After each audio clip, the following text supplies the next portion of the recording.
please take your respective seats so that we can start with the session. Welcome to the day 2 of the conference. And today we are going to start with a panel discussion on startup and innovation. And then there will be a curtain raiser of knowledge product through a digital instrument. Then there will be a exercise, a joint working group exercise. We'll break up into 4 groups, and then we'll all work together to develop a strategy note or an implementation strategy for mainstreaming aquaculture, what we have learned during the last day. And then there will be a future foresight session where the concrete action points for NRLM, respective SRLMs, and the other stakeholder will be designed. And also, we will be having a group photograph during the lunch hours. So, ladies and gentlemen, we look forward to your active participation today. I'll start with a quick recap of the day 1.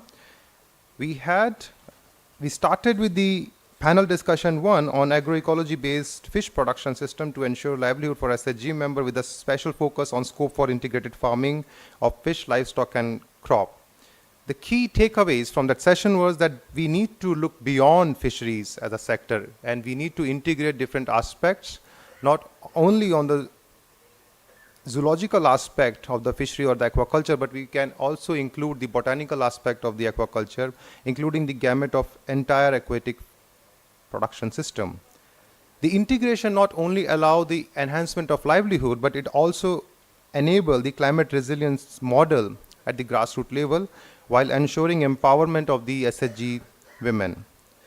Already various technologies and possibilities are there. They are in the nascent state. That's when we all need to work together to have a strategy to scale up those models and agroecological technologies which are already available with different institutions and CSOs and research agencies. The session 2 was specifically on the wetlands, harnessing the wetland potential for the livelihood opportunity for SHG women. And in this, the key takeaway are that while balancing the conservation aspect, we also can look into the sustainable market linkage while strengthening the institutional mechanism and promotion through the streamlined channels. And herein, the NRLM, day NRLM program of the MORD can play a key role as an integrator and an aggregator of all the stakeholders working around this production system of wetland.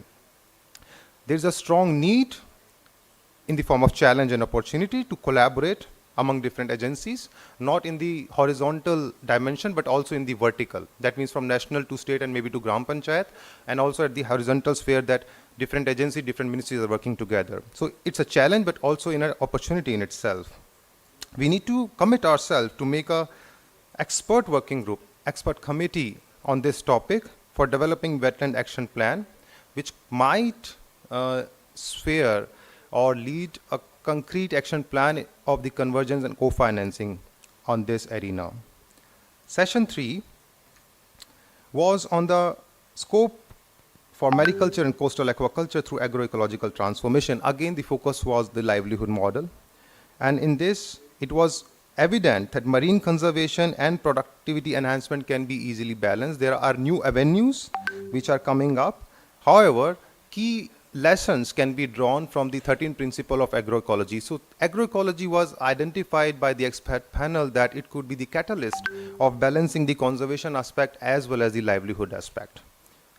Specifically, agroecology principle also ensure in the different dimension that how women-based livelihoods are also being promoted while we work on the productivity side and also the forward linkage side.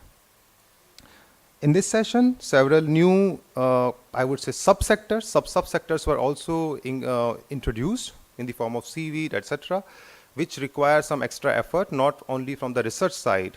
We also need, research and evidence side, but also from the practitioner perspective. So when I say convergence, in this session 3, another type of convergence was envisaged, where convergence from practitioner and research, evidence-based research needs to come together. And again, I think day NRLM program along with the other line departments are in the right position, again as a role of aggregator. Last session was on the ornamental fish and pearl farming potential and domestic market opportunity. This was I actually echoed that. It was a most valued session because we were not, sir, talking about things in tons or kgs. In that session, sir, we talked about per piece. Ornamental fishery per piece $16. Per piece of pearl, this many dollar. So the entire gamut of the discussion was changed when we reached to this. And I think, sir, this was more lucrative session from the perspective that there is already a market pull. So in the 3 sessions we talk about production, convergence, how to set up the ground, but in the panel discussion 4 already not talked about ornamental fishery or the pearl farming, but it already presented a case study for other 3 session or other 3 dimension of the aquaculture, that how market can be enhanced, how financing can be enhanced, how institutional mechanism like learning from Kerala can be taken up, and a company can be formed and in different states.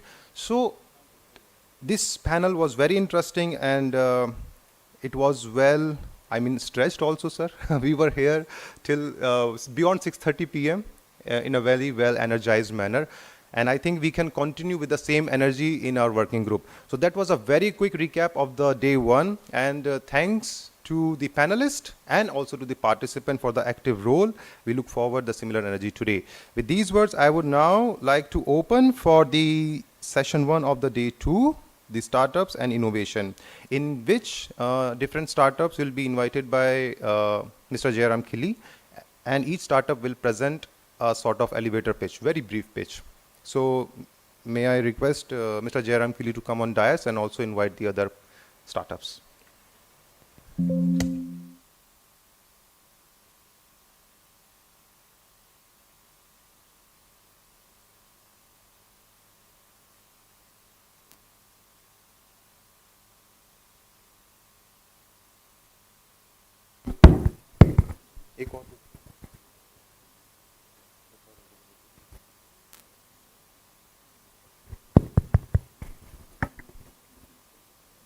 So I hope all these startup, the representative from different startup have already submitted their PowerPoint presentation to the IT experts sitting near the dais.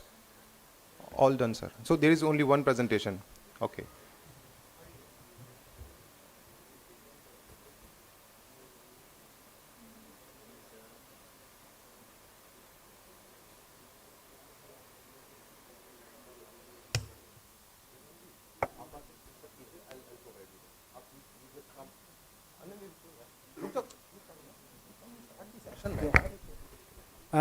Good morning, everyone.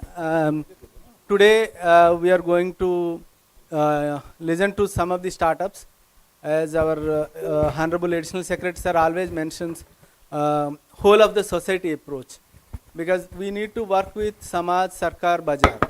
If we want to really create some impact, we need all the people together. And NRLM has a humongous task of creating at least 20 crore livelihoods, because we have 10 crore SAG members, and even if we believe in creating multiple livelihoods. So even at a household level, 2 livelihoods, then we need to create 20 crore livelihoods.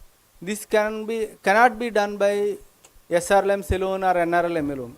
We need scientists, we need industry, we need NGOs, everybody to join hands. In the light of the above, we are also inviting some private players, startups, young enthusiastic startups who are working in the aquaculture livelihood space. So I would like to invite Mr. Uday Connect. He is working with Telangana SRLM already, and planning to work with other SRLMs. Please come onto the dais. Representative from Spody, kindly join us. And one fishy farmer, please. 1090, 10 feet, and Jalajivika. Please.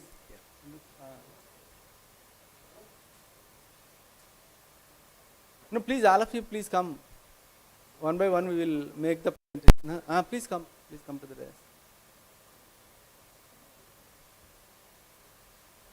Each of you, our request is to have a elevator pitch, 3 minutes only.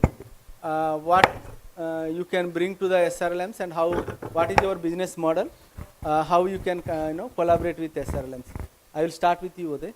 Yeah, please. Good morning all. So my name is Uday and I'm coming from Hyderabad, Telangana. So I completed my M Pharmacy and later I have done my MBA from IIM Kolkata. So this is my startup. I started my startup in 2019. So I'm working based out in Hyderabad, Telangana. So briefly, I'll go quickly, sir. So you can see here, the motto of my organization is clearly written. So we are working to create the freshwater aqua corridor for India on NH44, where you can see around 13 states we are planning to work, and we started with Telangana first. And next, you can see the coastal aqua corridor we are planning to create, which covers around 4 states. And this is the motto of the complete organization. And with this, actually, we are promoting the livelihood of the farmers. And the motto also, we kept like, we want to have an sustainable aquaculture practices through the formation of a university also, and that is the ultimate motto of my organization to move forward. And we will be doing this in Telangana for sure, and that's it. And we want to expand also, as I told you. And actually, I just want to present my technical advisory committee also, Dr. Dilip Kumar. So he's the chairman who is heading my board, and everybody knows about him. And Mr. Dr. Sarvareddy sir, so he is a pioneer in agriculture, and Mr. V.V. Sadamate, he is into licensing and all. So these 3 people are the key practice means who is pushing me inside the society. And this is my R&D facility, which is based out in Kamareddy district, Telangana. So this is the life of my total, I can tell you like the total entrepreneurship life has been kept here. And this is where I got Dr. Dilip Kumar sir also really touched off my motto of my organization, and my passion has been presented to him here. We are completely into rural, and we are just next to the dam of Telangana. So what is the motto we are working in Telangana is like, we are creating clusters in Telangana. So my site is next to the dam called as Nizam Sagar Dam, and we are connecting Nizam Sagar Dam with the Sriram Sagar Dam, which is 123 kilometer stretch of between 2 dams, and we are creating the cluster of Maral there. So we are making it. And this is my training institute also. I have around some 40 members sitting. Until date, we have trained almost 3,800 people in this training hall only. And I'm just moving it. Actually, these are the technologies what we have in our site. So RAS, and we have it in Biofloc, and we are giving trainings in pond, and we are giving it in polypond also. And this is the thing I just want to tell in just a slide thing also. So based out in Telangana, we are creating the cluster, and you can see the states also. And this is what we are creating in NH44. And I just highlighted Andhra also here, because those are the 4 districts, Anantapur, Nandyala, Kurnool and Satyasai districts, where we are aligning freshwater aqua farming through this NH44. And the next will be the coastal corridor. We are making this in these districts of these 15 districts, which we are bringing it to make it happen in Andhra Pradesh also. And the target of my total entity is SHG groups and agricultural farmers. And we have introduced one system called as circulatory aquaculture system, and this is like a plug and play game where we are using the integration model here, and we are making one tank here and the one pond next to this, where we are making farmers to get crop for every 4 months. The first crop will be alone for 8 months, and from there every crop will be for 4 months only. And this is the integrated model what we have done with the farmers, taking 1 acre of land. We are keeping this in a 1 shed, and next will be the pond also, farm pond. This is a 1 acre plan where the farmers are doing vegetable farming, agriculture farming, and along with it they are doing this aqua farming also. And so these are the metrics, cost metrics. I just want to skip it up. And we went into this livelihood activities of SHGs also. We already reached making them to go for outlets, and we introduced electrical vehicles, and we are making them to come for some western foods and all. And yes, this completely worked out in my rural areas of Telangana district. So we made processing centers, and we are making them to go for biryani. And these are the training sessions which we are giving for the farmers also, training them for 7 days. And so these are the different pictures I can show you. We worked with the colleges, universities, and we have MOAs with the banks also. This is the most important point I want to highlight for all the startups over here. It is our responsibility to bring the bankers also to invest on your own idea. It is not the idea of your research organizations or some SAG, means I can tell like SERP and all. Please believe in your technology to make the bankers believe in your model, and they are the investors. And I can tell you one important thing, guys. So the bank loan of my idea is given with the 8 months of moratorium without any EMI for the farmers. That's what the confidence we need to give the bankers, and that's what we have done in Telangana. And I am making aligned with the local college students also, because they are the future of my motto. And these are the ongoing projects what we are doing in Telangana. And we established one target of grounding 10,000 units by 2028 in that cluster, and we are going to do that. And thank you so much.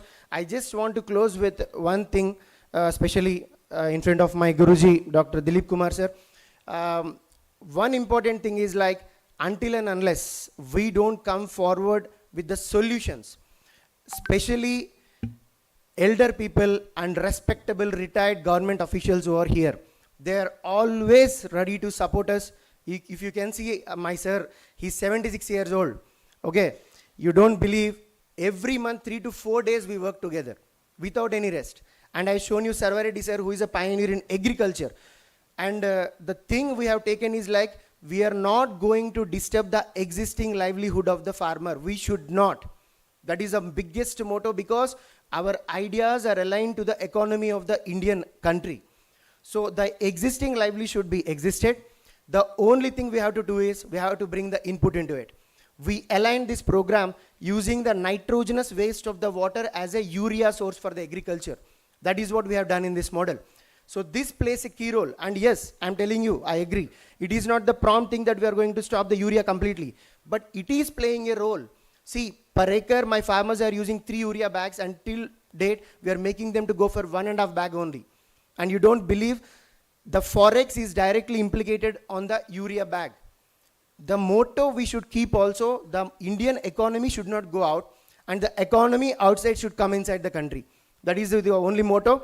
And the only thing I'm going to tell to all the SERP officials over here is like, I'm coming to your state. It's not that you have to come and all. With respect, with due respect, with a hardship and all. And even I'm going to work with all the central organizations of SIFA, SIBA and all. And in the next 2 years, Dr. Dilip sir is going to bring the visual and audio books also. We are working for the best practices in video and in book in the next 2 years from all the Indian and South Asian countries, and we are going to do it. And you are going to hear the name of my company also, Uday Aquaconnects. Thank you so much. Thank you, Uday, for that wonderful presentation. Definitely there are areas we can, I think, look, explore. Circulatory aquaculture system, then integrated farming model. That 1 acre model, I think SRLMs may explore, they can see. And value added products, definitely there is a scope for SAG members there. Of course, 10,000 units your target, but if you want to work with NRLM, I think that is a very small number, but definitely I request SRLM to explore particularly Telangana and Andhra where they are already started working. Thank you, Uday. Now I would like to request Paudi to make a pitch.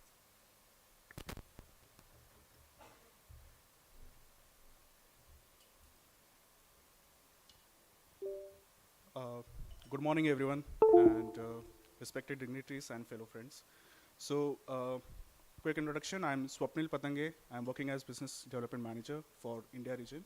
And Paudi is a Sweden-based organization, and our motto is very clear that we are working in a circular way, where we have to take care of the existing thing, and then we have to take care of the next generation and preserve things accordingly.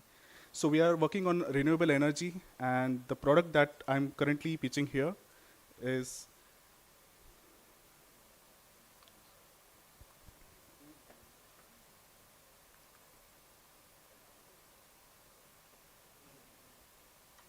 Is it working? Thank you. So this is a pumping device. This is a water pumping device, and this is called as Paudi Mobile Pro. Now this particular device is mainly meant for a small-scale farmer. Now this is a very integrated solution that we are working along with different partners in India. and this is a mobile device where farmer can easily, so this is a 15 kg robust and mobile device where farmer can easily carry along to the field whenever he require. He can attach to the drip irrigation system or to the sprinkle irrigation system, and then if required, he will work on the system, and if he doesn't want, he can just detach it and get it back home in the evening. So this is a emission-free system where we are, and this is mainly made for a small-scale farmer. So this is an ideal solution for a farmer who is working for fisheries or a small-scale land up to a 1 acre. So this is one of the demo that we have already carried out with Jal Jivika. As you can see, this is, so in the left, you can see that we have this system attached, and there are 2 valves which are coming out. One valve is going to the sprinkler system, which is being installed in the fish pond, and another valve is going to the drip irrigation, which is being laid down on the adjacent farmland. Now this integrated system allows, the sprinkler basically allows to release the toxic gases in the fish pond and provide the oxygen to the respective fish pond. So we are trying to enhance the fish growth as well as maintain the water quality there. Now from the same fish pond, we are pumping the water to the drip irrigation system. So the same farmer can use the nutritious water from the fish pond to cultivate his veggies or the fruits he's cultivating in small scale farm. This is also one example I would like to showcase. So this is, we have worked with Seva in East Gujarat, and there we were working along with the cotton farmers. As you can see, the picture are very clear. In the left side, if you can see that the plant which is having a sustainable height, a better growth in a comparative time period, there you can see with the drip line that we have installed, the growth has been almost 2x than the current flooding mechanism or through the manual way of doing watering to the plant. Whereas on the right, we have the existing traditional way the farmer is cultivating the cod. Now, this was quickly about my product, and here I'm pitching about our organization and the product that we are trying to work and trying to see where the synergy can be worked upon on the implementing partners on the ground, whether it is fishery or agriculture. And since we are working on an integrated farming prospect, I do believe that Spouty will emerge as a leading system where this can integrate fisheries as well as agriculture. Thank you. Thank you, sir. Thank you. I think 70% of the SHG members are from rain-fed areas, and definitely micro irrigation is an important thing because water is a big challenge nowadays. I request SRLM to explore any collaboration if possible. Now I go to fishy farmer, please.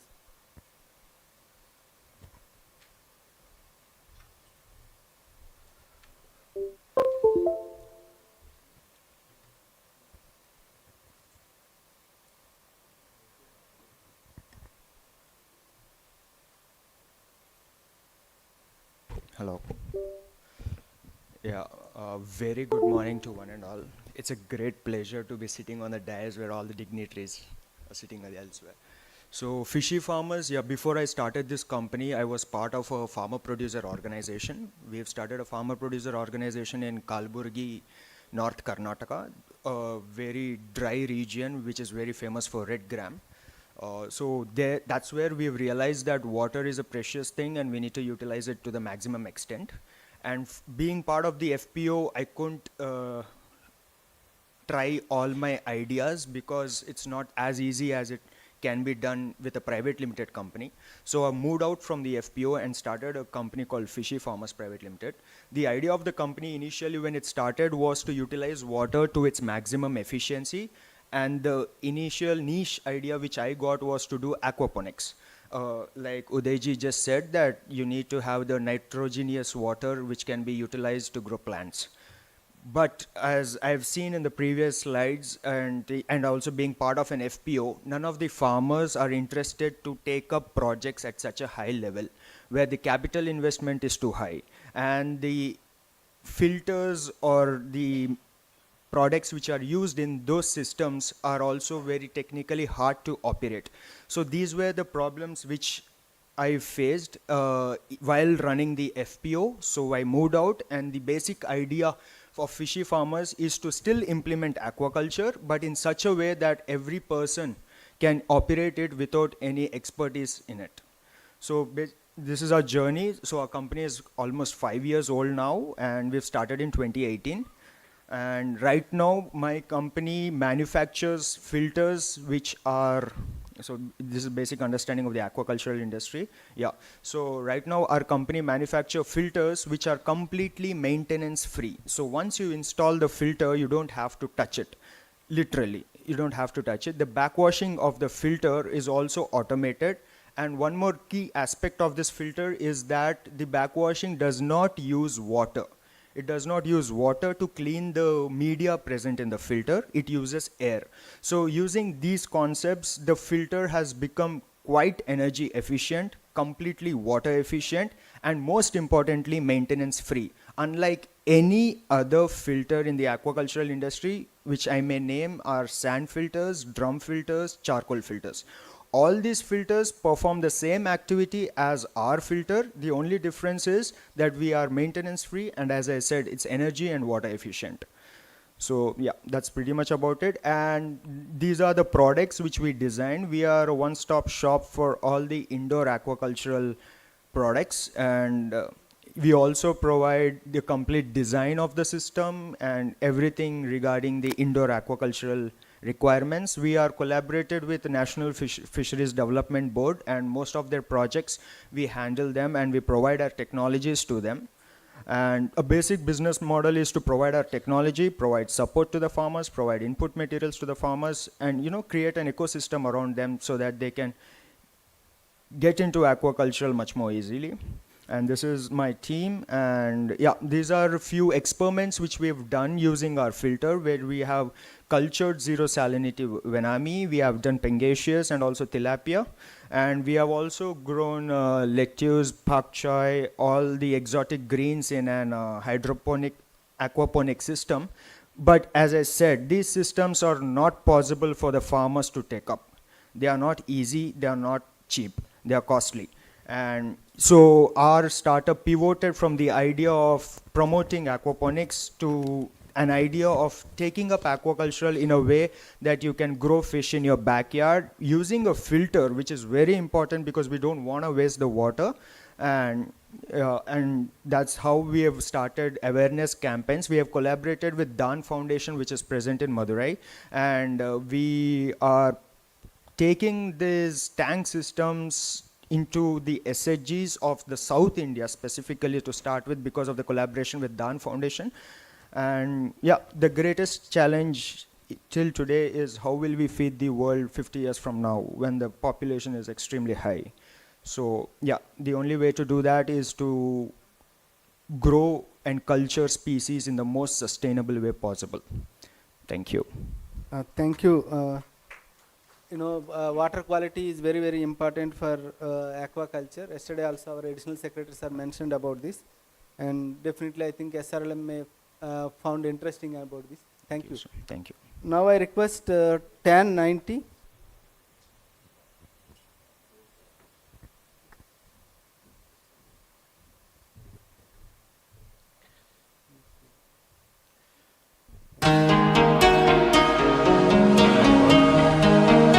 Pleasure to meet you all. Thank you so much for coming. And my name is Nagarjun, and I'm from Chennai. And our company called TAN 90 Thermal Solution. We are a company into thermal management. So we're using a PCM. It's called phase change material. Let me start with a video to present what we achieved and the current stage what we are now.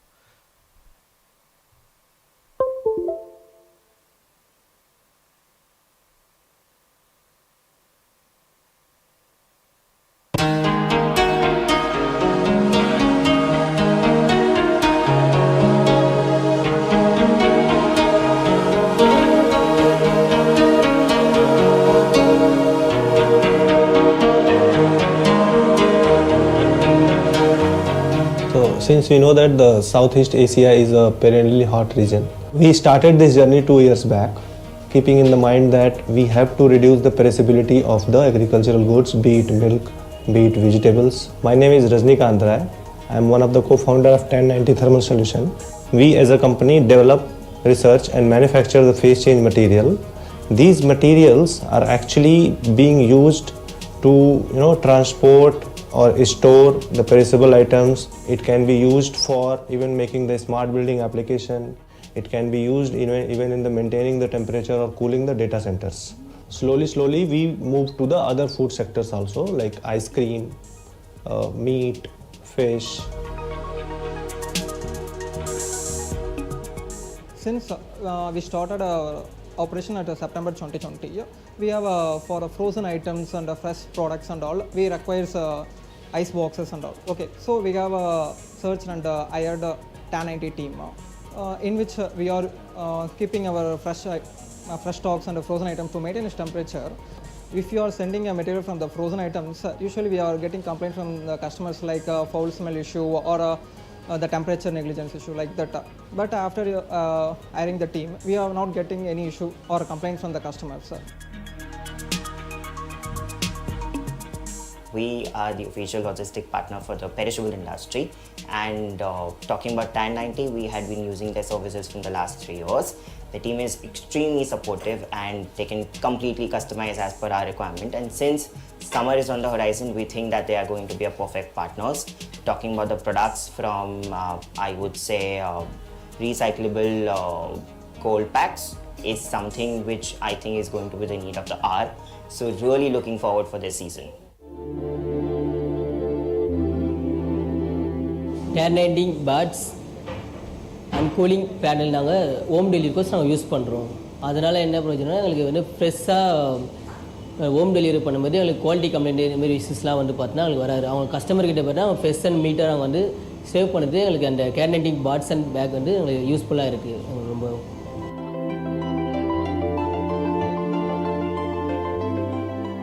My name is Pranit Kohli. I am retail head at Numeret. We are basically working to improve the livelihood for fishermen. So this is where 1090 come in. So they were also building a product which will help fishermen. They have some panels which helps the fisherwoman or be it the fisherman to reduce the ice cost. Because when they use this panel, they have to use minimum quantity of ice.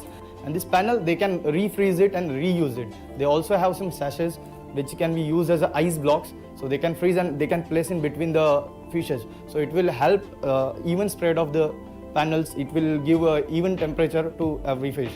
मला 7-8 वर्ष झाली मच्छी विक्रीचा धंदा करते. Panel घेतल्याचा मला असा फायदा झाला आहे की मला त्याच्यात बर्फ कमी विरघळलेला दिसला आणि मच्छी एकदम फ्रेश राहते.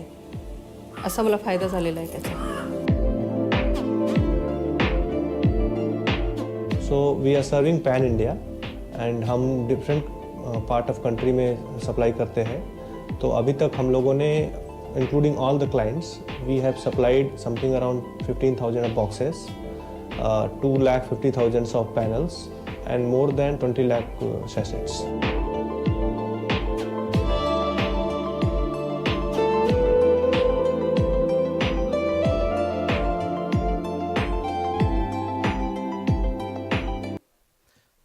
Now you got the idea of what we are doing, and the results which we showed, it gives a fabulous confidence in the industry. The only lacking thing is, like, from the government bodies, we are trying ourselves to get in to maintain the perishable whatever it is for the storage, for the transportation. So I am here to request you to give us an entry for government bodies like Fishan. One more thing I'll show you. I'll go with the presentation. 1 minute I'll take.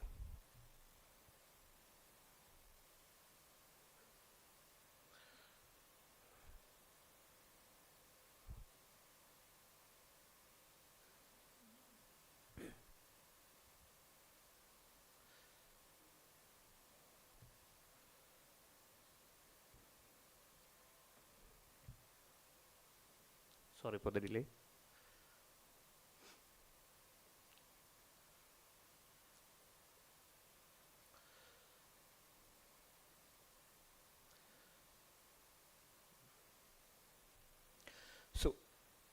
Okay. So these are the temperature range which we working actually. You can see plus 30 degree to minus 30. These are the temperature range. You know, each product have a different temperature to maintain the cold chain solution, right? So we have a designated, PCM for each temperature. For example, if you take minus 10, minus 4 to minus 10, it will be fisheries. And for the ice cream, it will be minus 18. For deep frozen food, it will be more than 22. So we have a different kind of a PCM for each temperature. So this is the concept. And the PCM, simply water is a PCM. If you put a normal water into the freezer, it will absorb the energy and it will come to liquid phase to solid phase. And if you put in a normal place, and it will lose the energy and it will come to liquid energy. So what we do in the middle, we are extending the retention. That is the only thing we are doing right now. The current stage of India in cold chain solution, these are the cold chain solution we have right now. The first one is refrigerator type, and of course it is very costly. Everybody cannot afford this solution. And the second conventional model is dry ice and ice. The problem is dry ice, it's more than minus 70. In chilled products, we cannot move with dry ice. And the normal ice will be only minus 1. It can be, retention, we give you the temperature up to minus 1 only. So what if your product, if you say like, I want to keep my product into minus 4, and I want to keep more than 2 days or more than 3 days to transit. So there is no solution. That's why we come with our PCM. And these are the insulation boxes. So it will maintain the temperature. It will not it will not like from the outside to inside. It will make a barrier with a puff polyurethane form. And inside the boxes we'll put the panels to maintain the temperature, whatever the temperature.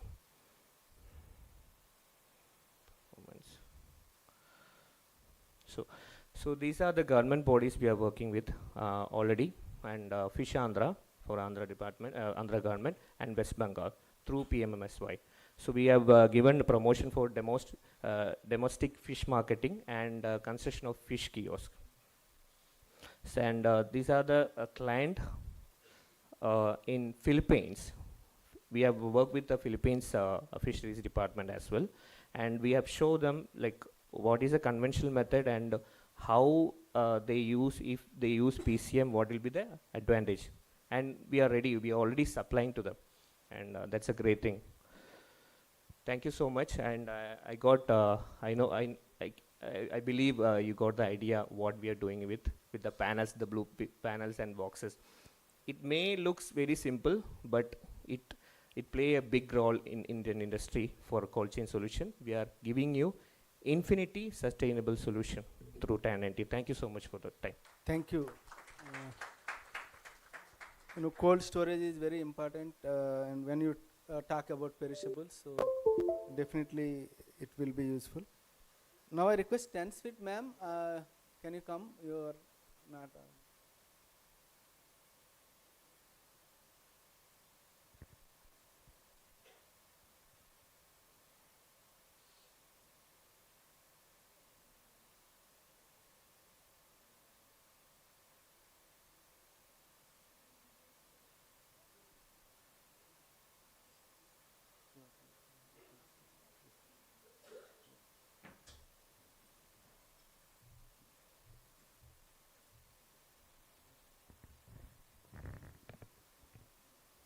Good morning, you all.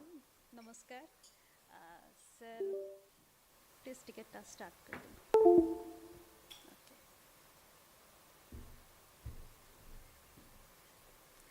So, sir, this is our company, 10 Seed Farmers Fertilizer Private Limited. It's on to fish farming and fertilizer. So, sir, and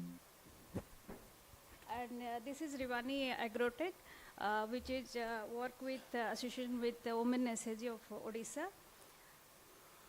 क्योंकि हम लोग fish farming में है, तो हमारा problem है कि जब हमने फ़िश फार्मिंग ट्राई की थी तो तभी फ़िश फीड का कॉस्ट जो था अभी डे बाय डे वो ग्रो होता गया। तो हमारा प्रॉब्लम था कि high cost commercial animal feed हम अफोर्ड नहीं कर सकते थे। जैसे कि हमारा जैसे 1 लाख kg ऑफ फीड पर आनम हम यूज़ करते हैं, तो उसके लिए ऑलमोस्ट 70 लाख हमको पे करना पड़ता था। तो हमारे दिमाग में हमेशा चल रहा था कि इसका कैसे सलूशन निकालें। तो इसी सर्चिंग में हम लोग को मिला कि एक इंसेक्ट प्रोटीन है, जो कि हम लोग बाद में उसको इंट्रोड्यूस किया, ब्लैक सोल्जर फ्लाई, जो कि एक लाइव लावा होता है जिसका हाई प्रोटीन कंटेंट रहता है, 45 to 60% हाई प्रोटीन रहता है और फैट पोर्शन भी अप टू 30% रहता है। और इसका कॉस्ट क्यों कम है? क्योंकि ये organic waste like kitchen garbage से इसका मैन्युफैक्चरिंग होता है। तो किचन गार्बेज जैसे कि एनवायरनमेंट को क्लीन रखने के लिए हमको तो वैसे ही म्यूनसिपाल्टी से इधर उधर फेंकते हैं, लेकिन हम उसको लेके कंज्यूम करते हैं। और ये जो फिश BSF लावा है, हम इसमें फीड करके इसको ग्रो करके फिर एडिबल करते हैं, जो कि नॉर्मल मार्केट में फ़िश मिल का अभी प्राइस जो है 45 to 60% प्रोटीन कंटेंट जो है उसका प्राइस ऑलमोस्ट 125 पर किलो है। जो सोया मिल है उसका प्राइस 80 रुपीज़ है, क्योंकि बट उसका प्रोटीन कंटेंट कम है। बट हमारा जो ब्लैक सोल्जर फ्लाई लावा है उसका प्रोटीन कंटेंट 45 to 60% है, बट प्राइस 60 रुपीज़ है, जो कि बहुत इकोनॉमिकल है और फिश फार्मर के लिए बहुत ही ज़रूरी है। तो ये सर ब्लैक सोल्जर फ्लाई का लाइफ सर्कल है, इसके लिए मुझे अलग से टाइम लगेगा, इसको मैं स्किप कर लेती हूँ। तो सर हमारा कंपनी जो है बस फार्मर के हेल्प के लिए ही करता है, और सर इसको स्किप कर देती हूँ। और ये सर हमारा टीम है, और जो कि हम ब्लैक सोल्जर फ्लाई का रिसर्च कर रहे थे हमारा ICAR सीफा के अंडर। डॉक्टर नागेश बारिक हमारे एडवाइजरी कमेटी में हैं, जिनके एडवाइस से हम ये सब रिसर्च कर रहे हैं। मेरा टीम मेंबर है ईशान, और मार्केटिंग बिजनेस कंसल्टेंट है अविनाश, और गोपी किशन हमारा जो रिसर्चर है। ये सब के मदद से हम ब्लैक सोल्जर फ्लाई का कैसे और भी यूटिलिटी बढ़ पाएगा, वैल्यू एडेड हो पाएगा, वो रिसर्च हमारा अभी तक कंटिन्यू कर रहा है। और सर इसके साथ हमारे जामिया मिलिया इस्लामिया यूनिवर्सिटीज़ के साथ भी बात हुआ था, जो हमारे कंसेप्ट को उनको अच्छा लगा। तो अभी वो हमारे R&D ऑफिस के लिए वहाँ पे स्पेस दिए हैं, तो वहाँ पे हमारा R&D भी चल रहा है। आगे हमारा प्रोडक्शन भी वहाँ पे स्टार्ट होगा। और ऑलरेडी हम IIT और जो भुवनेश्वर का है उसके साथ इंक्यूबेटर है, वहाँ पे भी हमको स्पेस दिए हैं। और वहाँ पे तो almost per day 2 ton kilo का किचन गार्बेज निकलता है, तो वहाँ पे एक यूनिट ही हम लोग प्रोसेसिंग स्टार्ट किए हैं। तो सर ये है प्रोडक्ट जो लाइव लावा होता है, और इसका यूज़ हम पोल्ट्री में, फिश फीड में और डग्स फीड में ये सब यूज़ करते हैं। और लाइव लावा का प्राइस होता है मिनिमम 20 रुपीज़ पर किलो, जो कि मार्केट रेट में बहुत ही कम है। और इसका ड्राई फॉर्मेट जो है हम उसको 60 रुपीज़ पर किलो में सेल करते हैं।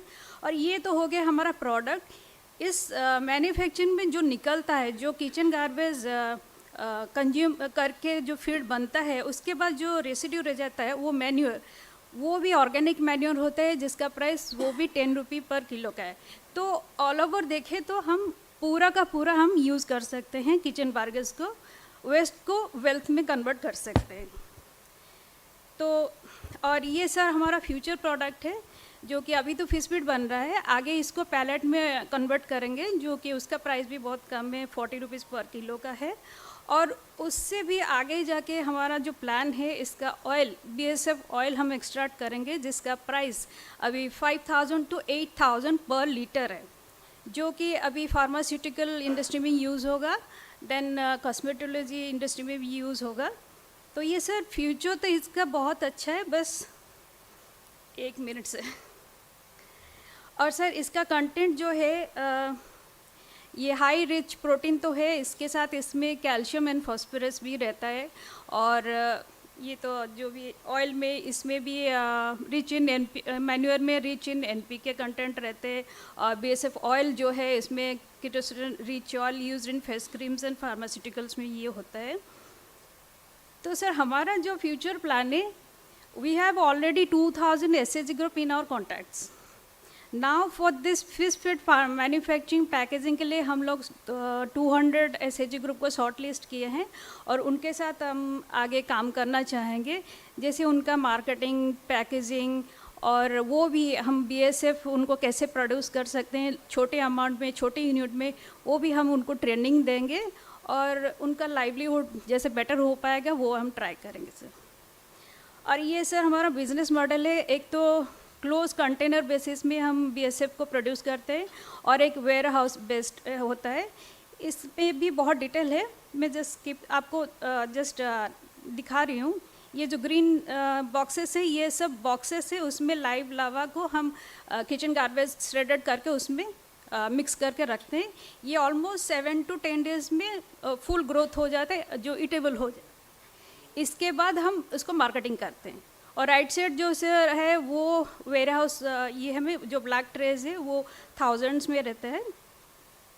तो सर अभी मार्केट तो ओडीओपी में हम कर रहे हैं, जैसे 5-6 डिस्ट्रिक्ट को हमने लाइव लावा दिया है, और कुछ ड्राई प्रोसेसिंग यूनिट करके उसमें भी दिया है। तो मार्केट अभी B2B में है, और ऑलरेडी 1 ईयर, ऑलमोस्ट 1 ईयर हो गया है, तो फीडबैक काफ़ी पॉजिटिव आ रहे हैं। और फ्यूचर मार्केट तो B2C करने का है अभी। तो सर ये हमारा quality test report already manure का मिल चुका है, और ये सर हमारा लाइव लावा का quality test. So thank you. बस 3 मिनट में आपको बहुत सारे नॉलेज देने के लिए ट्राई की हूँ, और एक छोटा सा वीडियो है, बस कैसे बनता है आपको थोड़ा दिखाना है, ये प्लीज़।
सपोर्ट चाहिए तो कुछ हो सकता है तो आप मुझे वे बताइए, we will create. Thank you sir.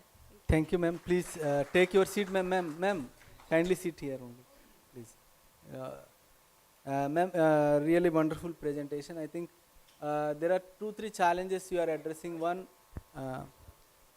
that circulatory economy, and feed is, not only fish but animal feed. There is a huge challenge of cost. 70% of the investment goes there. So if you can reduce the cost in a sustainable way, it is very much useful. And it's very interesting. Maybe we can explore. Ma'am, regarding this funding and other, we are looking for business models only. So this is very good proposal for taking it up with the SRLMs for on a business model. We can collaborate with FPOs and other things. Thank you, ma'am, such a wonderful presentation. Now I request Jalajivika.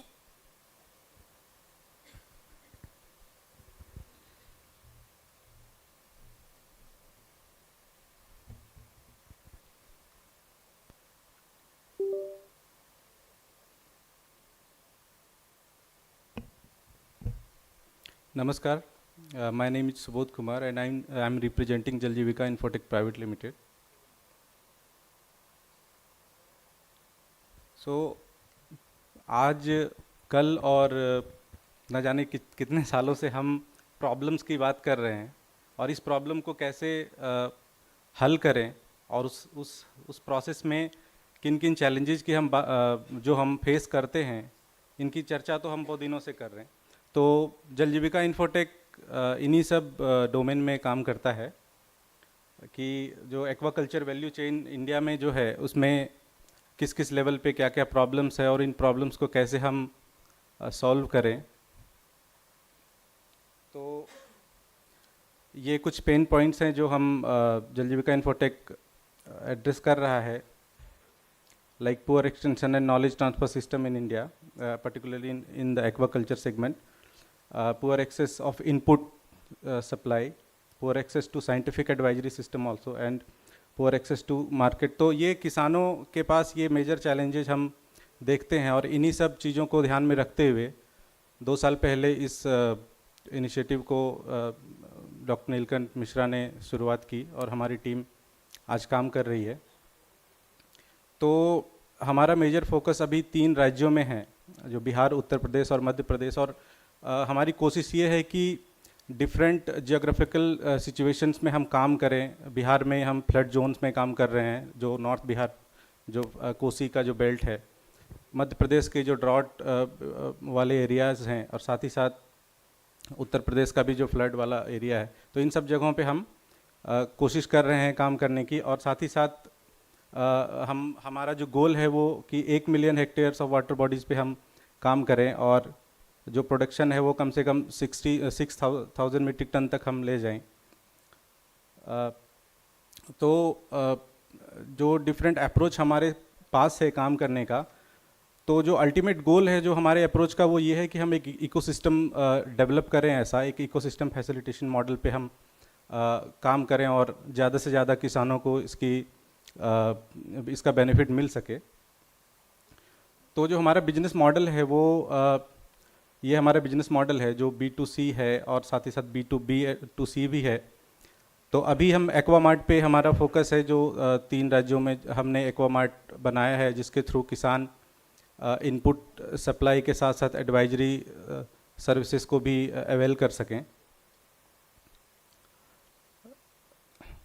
और जो जैसे देश की जो जनसंख्या है, जो हमारे फिश फार्मर्स की जनसंख्या है, तो हम कोशिश कर रहे हैं कि एटलीस्ट कम से कम 10% तक अपने प्रोडक्ट्स को और इन सर्विसेज को हम पहुंचा पाएँ। और हमारा अप्रोच ये है कि हम ज़्यादा से ज़्यादा कोलैबोरेटिव मॉडल पे काम करें। हम अभी कंपटीशन की बात नहीं करते हैं, और हमारा मानना ये है कि कंपटीशन को छोड़कर अगर हम कोलैबोरेटिव अप्रोच के साथ काम करें तो अधिक से अधिक टेक्नोलॉजी, सर्विसेज, नॉलेज सिस्टम को हम इंटीग्रेट कर सकते हैं और इसका इम्पैक्ट एक लार्जर पॉपुलेशन पे आसानी से जा सकता है।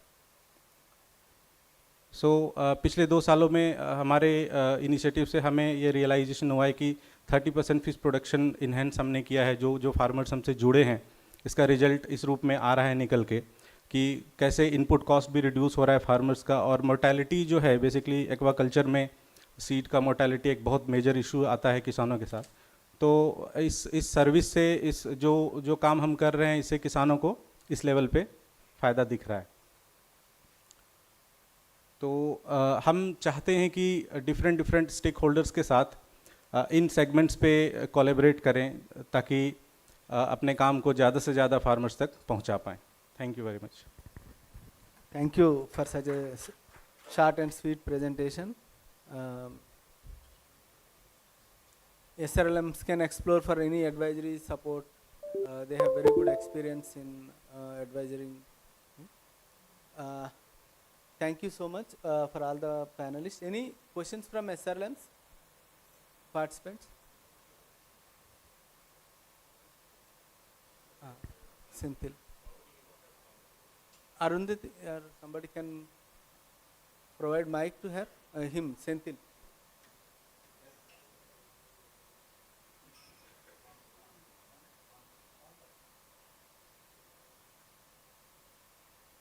Yes. Next we will complete. One more mic.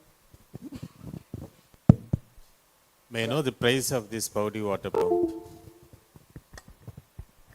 Sir, based upon the logistical and transportation costs, the rough estimation would be between 70 to 80K per unit. 70,000 to 80,000 per unit. 80,000. Okay. And it can support for 1 acre, up to 1 acre. Up to 1 acre, and the warranty period will be between will be having a 3 years warranty period. 3 years. Okay, thank you.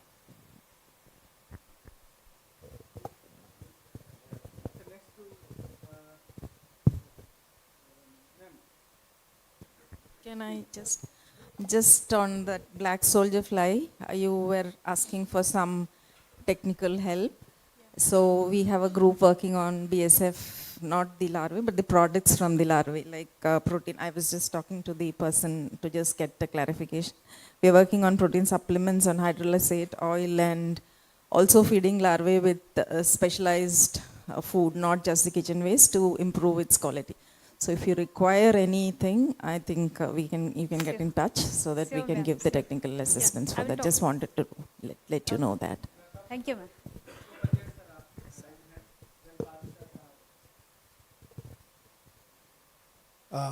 My question with to this body. So this complete set which you are saying, including the drip pipes and everything, so the entire set is for 70,000? Yeah, so this includes the solar panel, submersible pump, and the power management box. Along with that, we are also providing 500 square meter starter drip kit, which is from Jain Irrigation. Apart from that, farmer will have to procure the remaining lateral pipes. So from our end, it is mainly the pumping device that we are providing.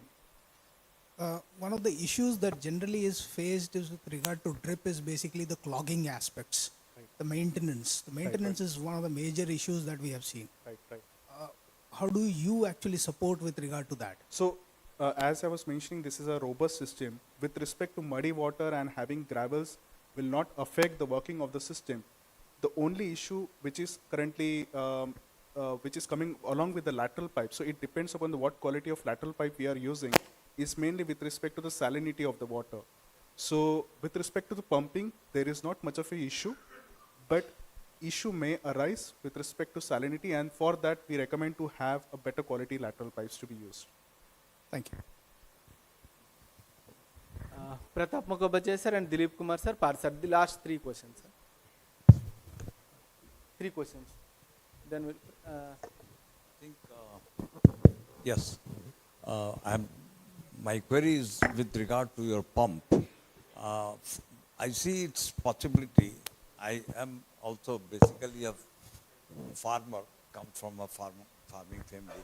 I see that there is a great scope for lychee cultivation, what we are doing. There, I think its application, and also in aquaculture equally. But I would like to know that for 1 acre, the unit, what is the power, horsepower of that? So, how much it costs? Sure. So the costing, as I mentioned, is between 70,000 to 80,000 per unit. With respect to the horsepower, it is 0.5 HP horsepower. Now that is one of the, I would say, a drawback, or I can't say, but now major of the government subsidy are meant for a higher HP pumps. Yeah. So with respect to 0.5 HP, we are able to create a pressure of 1.5 bar, and the the water discharge will be 1500 liters per hour. So it is reducing the water usage by 80% than what we are using to conventional or the flooding mechanism. Thank you. Sir. My query to my first speaker, Telangana friend, he spoke about the freshwater aquaculture, pond water, fertility in terms of urea, nitrogen. But with regard to phosphate and potassium, he remains silent. Generally, freshwater aquaculture pond water is not that rich in nitrogen. Rather, it is very rich in phosphorus, very, very rich, and also rich in potassium. remember almost the entire phosphatic and potassium fertilizers that we use in our country are imported. This means we have to buy against foreign exchange. Whereas our pond waters are very rich in phosphates and potassium. The reason why the water is rich in phosphate is the fishes are generally fed with terrestrial, aquatic, terrestrial plant-derived feedstuff. Now, the terrestrial plant-derived feedstuff, the entire phosphorus contained in it are in the form of phytate. And incidentally, most of the fishes lack phytase enzyme, which means the phosphate present in the plant-derived feedstuff are not utilized at all by the fishes and are excreted as such in water. This is the reason why phosphate is so rich. On one side, we are importing phosphatic fertilizer, and at the other side, the freshwater, pond water rich phosphate is not coming to our agricultural use. This is this can be considered. Yes. And one more question to Shubodji. Shubodji, my experience says that we should have more one-stop aqua shop and information service, or briefly stated OASIS, one-stop aqua shop and information service in almost all the blocks in our country. Because I have seen that whenever an agricultural official from the block level visits the agricultural field, he or she carries with him or her some kind of small tools or equipment. Whereas the fisheries professionals and fisheries extension officers go barehanded. What they will do with barehanded? They don't have a pH paper strip also. Just imagine. They don't have a thermometer also to record the water temperature. These can be easily carried with without any. So please think of establishing wishes to as many blocks in the country as possible. Thank you very much. Completely agree with you, sir. Sorry, it will not take more than 5 seconds. Sir, Parthsarthi is there, then we'll come back to you, sir. Last question is yours, sir. I had a question for TAN 90. What's the lifespan of the panels that you are using, and what kind of saving in terms of ice uses do you have you calculated? Hello. You are asking about the lifespan Of the pads and what kind of saving in terms of ice uses? 1500 cycles. That is almost more than 3 years. They can reuse the panels, either 1 liter or 1.5 liter, and it is totally customizable. The size of the panels depends what products you are transiting or storage, and depends temperature also. It's different. And what's the cost of one panel? That is the main catch. So we are planning. We already distribute the local fishermen and people. So we are the cost of that 1 liter panel, the blue color, is 85 rupees only, and they can use more than 5 years recyclable. And if you say like daily, they farmers are consuming ice, kgs of ice, like more than 30-40 kgs of ice. It's a recurring cost to them. So imagine that they buy 5 or 6 of panels for the box for one time, and the rest of the 3 years they can reuse the item. That's ma'am, sachet they use for pharma, mainly pharma actually. It's for the one-time logistics. The whatever the item we are sending for one place to another place, that doesn't have a return logistics. That there we used sachet. And mostly this, you order ice creams in the Zomato, Swiggy, right? Mostly you will get a small pouches. You might got, I think somebody, that we are the one who supplying. Actually, that is a pouch. That is a small pouch. The total kgs will be 1 kg, 1.2. Yes, ma'am. Yes, we provide entire boxes and panels and solution and consultation as well. How to use and other things. Close. Any questions offline, please? Sir, last question. For you. It is regarding Spouty. With respect to the hardware, how different your submersible pump than what you are offering? Because there are already markets are flooded with submersible pumps. How different? What is the USP? Sir, with respect to the IP we have, so it can't break easily. So once the pump is dry, it is difficult to restart it. It takes time. We have to refill it, the pumping internally with water, and then it will restart. This will not happen with this one. Even if the pond gets dry, the well gets dry, it can be used again without any issue. At the same time, if we use with respect to muddy or gravel, that can work very efficiently there. So that kind of clogging inside the submersible pump is not there. So that is the robustness, I would say, is the main USP for us, and also renewable energy, of course. Thank you.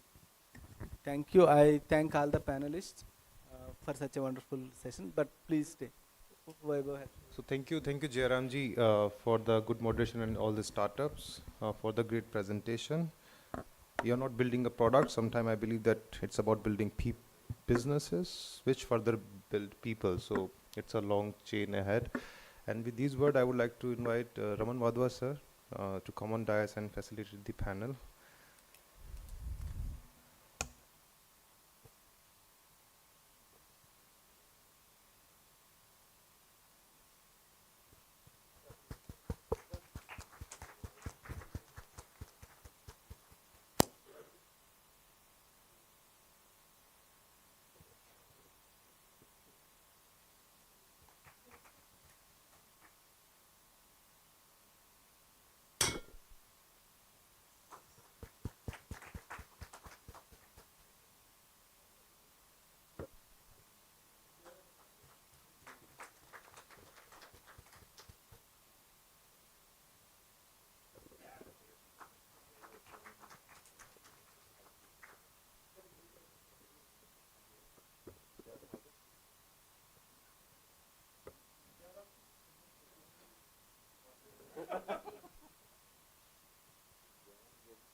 Thank you very much, sir. And now I would like to invite Ms. Smita Padi from NFDB for a brief presentation, and she will be speaking about she will be speaking about the various programs, specifically PMSY, application of PMSY for the SHG women and its relevance. Ma'am, over to you.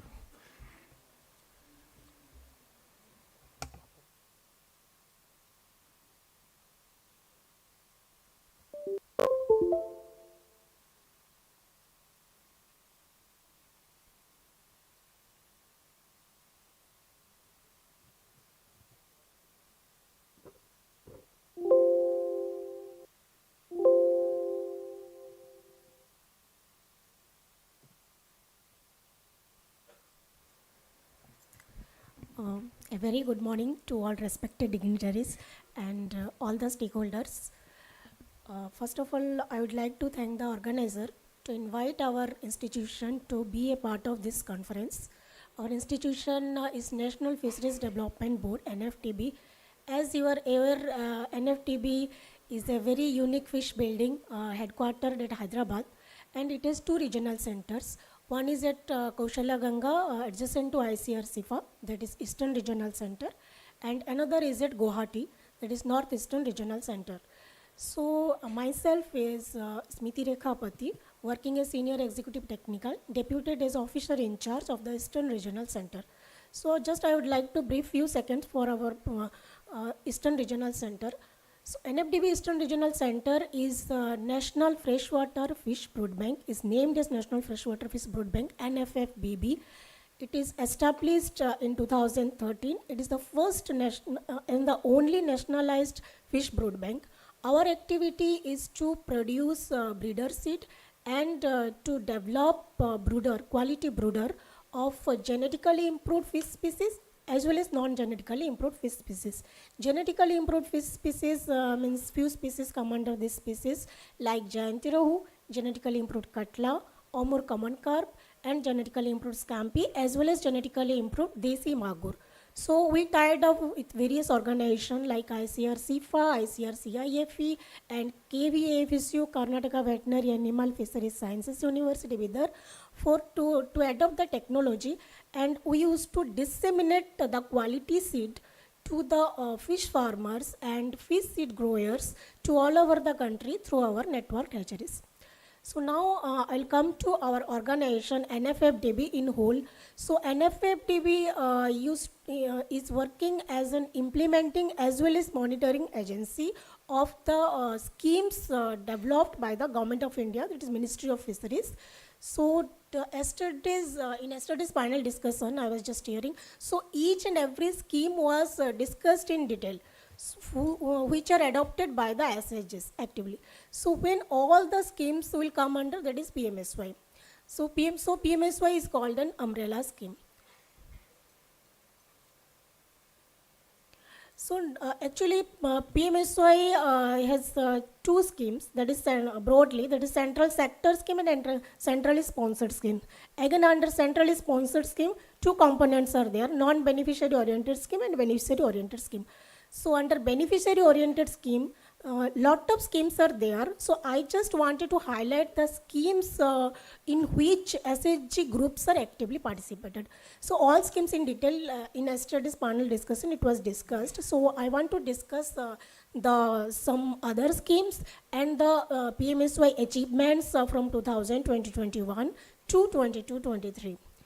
So this is first technology infusion. So as yesterday also Sahu sir was discussing, technology infusion, that is more crop per drop, where water management is very easy and less quantity of water is required. Under this technology infusion, few components are there, that is recirculatory aquaculture system, biofloc, and also aquaponics, where fish farming is integrated with plants, and high density pond aquaculture, integrated multi-trophic aquaculture. This is an emerging field. I think recent research is going on for this, and the pen culture.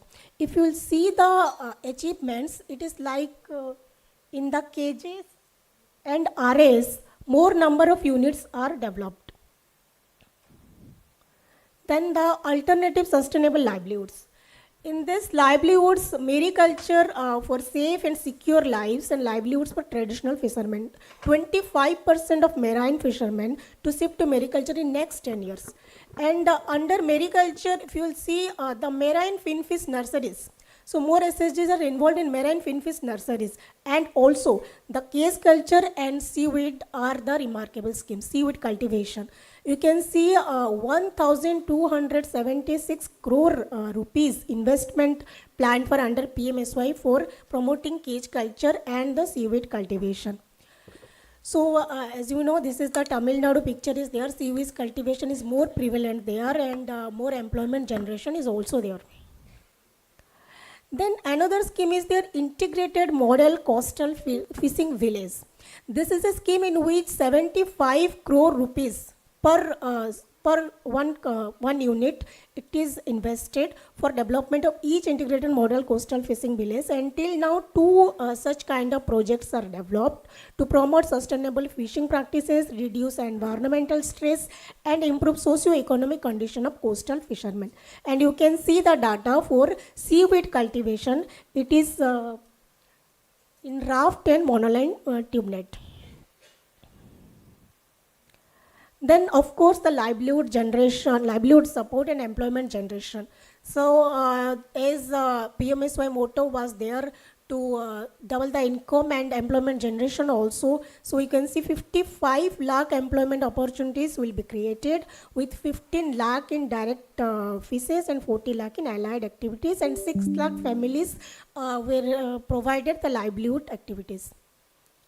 And you can see the under livelihood major components are seaweed cultivation, ornamental fish rearing, that is fish rearing unit, ecotourism, then marine based handicrafts, value addition to fish and other marine raw materials. Then this is entrepreneur-led model. As in morning session it was discussed about startup, this is a very important scheme for startup. This is, we gave like 100 crore rupees earmark for development of entrepreneurship model in all states. The scheme is ongoing scheme, and it is started in 2020-21 and it is up to 24-25. So in which so many stakeholders are coming with an entrepreneur where more employment generation is there, and most of the startups are applications are coming forward from the startups also. And this is the, I can say, the development of inland and marine fisheries. Your data they are there. How much area we developed in inland and marine fisheries for construction of pond. That is the most common schemes in inland areas and marine areas where SHGs used to be involved, like in community ponds or in their groups like societies. They used to involve. You can see like rather than hatcheries in construction of ponds and availing the input subsidy, in which SSGs are more involved in inland aquaculture as well as saline and alkaline aquaculture and marine aquaculture. Then this is the ornamental fisheries. Yesterday also discussion was there that mostly SSGs in specific areas of India, they are developed with ornamental fish rearing units, and you can see the data for integrated ornamental fish, which includes all breeding and rearing unit. And some questionnaire was there that about the cost. Yeah, I just want to clarify that this always includes the capital cost as well as operational cost in the subsidy pattern. Then this is the cold water fisheries. Cold water fisheries also, you can see the ratio units and area of ponds and recirculatory aquaculture system for trout culture in the Himalayan state and northeastern states. Then you can see marketing strategies. Marketing strategies, so many schemes are there, but still only fish kiosks, which are small units with ornamental fishes, and the retail markets. The beneficiary who is taking up the retail markets, they used to allot one stall to the SHGs, members of the SHGs. This is a very important scheme, and you can see the women with smile. When they involve in business, it used to bring Lakshmi. So in photograph you can see. And this is the like vehicle also, like post-harvest. Post-harvest also here women are involved, means like they are using the motorcycle, that moped with that ice box. Then you can see training and awareness program. The number of training participants and the stakeholders which were trained under the PMSY till now, and this is one picture of hands-on training in our regional center. We are just showing the induced breeding technique to SHGs. And this is the Triple S stories. Triple S stories is the super success stories. This actually NFDB in collaboration with Ministry of Fisheries, Government of India, we published 100 success stories. This is a published one. And from this story, I just picked out some stories of SSGs only, so that I'll just want to discuss, show you. This is empowered by entrepreneurship. So this is a farmer from Assam district, we can say. She created one, all details are available here. She created SHG as well as NGO and integrated fish farming along with fish processing. She is involved in that. Then this is also another project like pilot scale for value addition fish product, where fish processing is involved. Here also women SHG groups are involved. the seed chains brought by sea bass. The sea bass culture here in nursery as well as the case culture, where SSGs are involved. The technology partner is ICR SIBA. Here 3 SSG groups are involved from Tamil Nadu district. And this is self-help group to self-made women, because self-help groups, some groups where whoever are getting training from the institution and implementing the project, and after successful implementation they are increasing their groups and members also. So inside the group also they are monitoring, means group linkages are there, they are monitoring their activities and whatever the difficulties and lacuna. Means like self-help group members are acting like a mentor here. So then wealth from waste, this is also a recycling of fish waste. So this is a project, so they just, the group, they just recycled the waste at home and they formed the powdered form that is branded as Plankton Plus and Horti Plus. They are also using it like biofertilizer and for plankton development. So I can just highlight some NFDB demonstration projects. So yesterday also that madam from MSSRF, she was discussing about the pilot project. Yeah, before going to any scheme, Government of India in collaboration with NFDB, we used to first develop a project on pilot basis with 100% subsidy at all, that to find out the successes and portfolio and all. So this is one project. After that only scheme used to develop. Yeah, if the funding pattern is a constraint, we used to develop the subsidy pattern, but mostly beneficiary oriented projects used to be developed by pilot basis before implementing a scheme. This is one project, that integrated pedicom fish culture. This was demonstrated in the year 2019-20 at Zairo village, Arunachal Pradesh, and you can see that it is integrated with pedicom fish, and it is a success. It was a successful project. And this I can say my last trip in last week, this is a case culture. We implemented the case culture of sea bass at Bahabalapur, Balasore, in which SSGs are involved. And at presently, before this crop, they started with Indian Pompano. They procured seed from ICRCMFRI, but presently they are doing sea bass, and they took the seed from MSR Aqua, and this is the ongoing project. So thank you. This is our NFDB.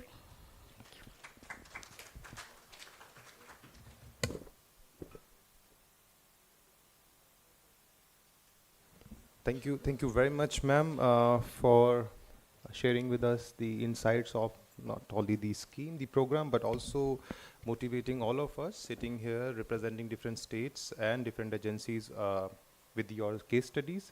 Thank you very much, ma'am. I would like to request ma'am Krishna Barua, ma'am, please if you could join us on stage and facilitate the speaker.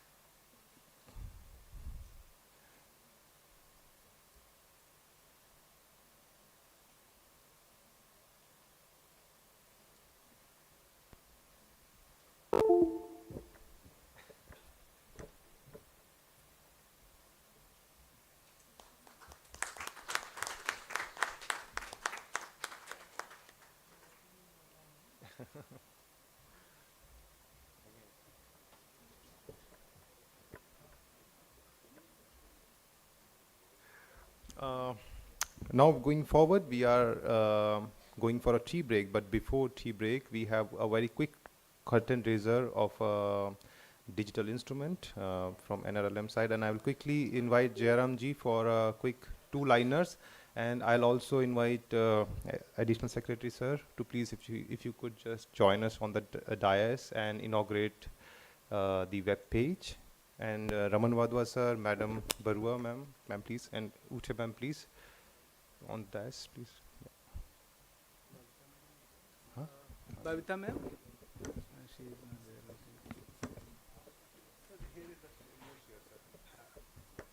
So friends, this is, we are going to launch one web page. It's a knowledge learning management system. We would like to have this an aquaculture, so that at one page we all the learning requirements, be it technology, be it schemes. Since yesterday we are listening to several models, several success stories, which we can, they are all at different places, and even GIZ itself developed several capacity building materials. They are not at one place. And if I want to learn something, I have to look into different, web portals, different, and authenticity is also important. And always our ASR guides one thing, that if you have a learning material which actually enables our Matsya-Saki or Krishi-Saki, go to the web portal, watch some video or some read some content in their own language, and she can, or even our SLM staff can get certificate. Like you go to MyGo portal and answer some quiz, you will get some certification. It motivates learning. So this is our work on progress. We are achieving, we are planning to achieve that. It's like a massive online, courses, so that our SRLM staff or Krishi Sakis can learn, technologies and also obtain small certificate for their, accomplishment. This is what our plan. Now I request our Honorable Additional Secretary Sir to launch the web page.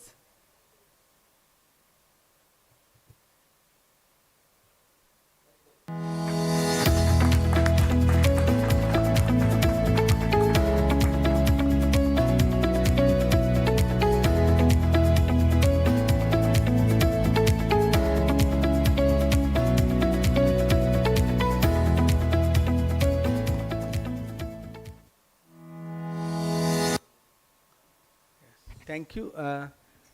Now I request Itika Singhal to explain briefly about the web portal. Hello everyone. I'll quickly take you through the portal. The URL of the portal is digigyanshala.in, and it's open for you guys to see here. This is our home page. As we scroll down, you can see different categories under which the resources have been uploaded onto the platform. Some of the categories are inland fisheries, marine fisheries, brackish water fisheries, aquatic plants and algae products, and some other technologies. If we scroll down on the home page, let's scroll down on the home page. Yeah. So you can navigate from the home page itself. For example, inland fisheries. If we go under inland fisheries, the resources are uploaded here. You can download them for your usage.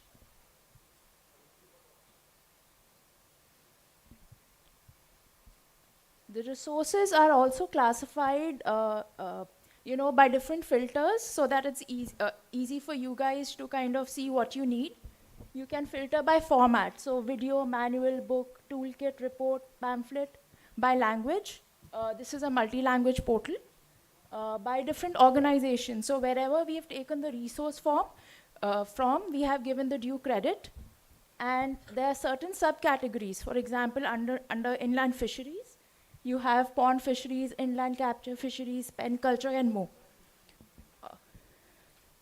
So, you can navigate and, download the resource you like. There is also an FAQ section. Under there, we've put up some questions, which you might have. And also, if you would like to contribute for your resources to be uploaded here, we've given the contact information down below. So, you can contact and get the high value assets that you guys might have onto the portal. Thank you. Sir, this is just the motivation which we keep receiving from Additional Secretary Sir, and of course from different states, and Deputy Director Sir. And sir, we are just moving ahead. This is just a start. we need all the cooperation from the different technical agencies. This is a showcase, one-stop window solution for, it's a showcase, I would say, so that different agencies, MSSRF and other institutions can provide their knowledge products which are scattered here and there in the metaverse. So this will be the one showcase by NRLM, so that the work officials, functionaries, practitioners can come on this showcase, read, download and upload as well.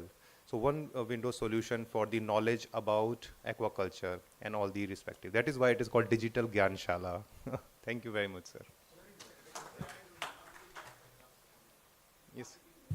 Yes, sir. Please, sir. We'll do it, sir. About you please contribute. We'll now break for tea and then we'll come back and then we'll break out into different groups. There is some strategy with us, so please come back, otherwise we'll bring you in. So let's have tea and coffee. Thank you very much. You into the groups, and groups will work on certain aspects, and you will be provided with moderators and all, but I request Neelkant ji, or you will explain, sir?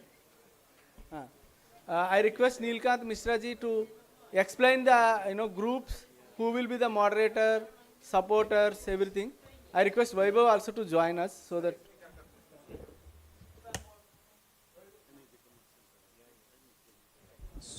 So there are 4 groups. Number 1 group is the agroecology-based fish production system. So you can check where is the group number 1 is located. Whoever is interested in the agroecology-based production system, fish production, integrated aquaculture, please move to table 1 with the number 1. It might be on the other room on your right. Okay, we all need to disperse, please. I request you, we need to disperse. We cannot just sit in this room. That room is also there and we need your support on the all 4 group. Second group is on the wetland-based aquaculture. So that is also on the room in the right. Third is the mariculture and coastal aquaculture, which is here. So on this table, the discussion would be happening only about the mariculture and coastal aquaculture. And fourth one is on the ornamental fish and pearl farming potential. Also, so Dr. Mini, I think you will be the key technical expert taking care of that group.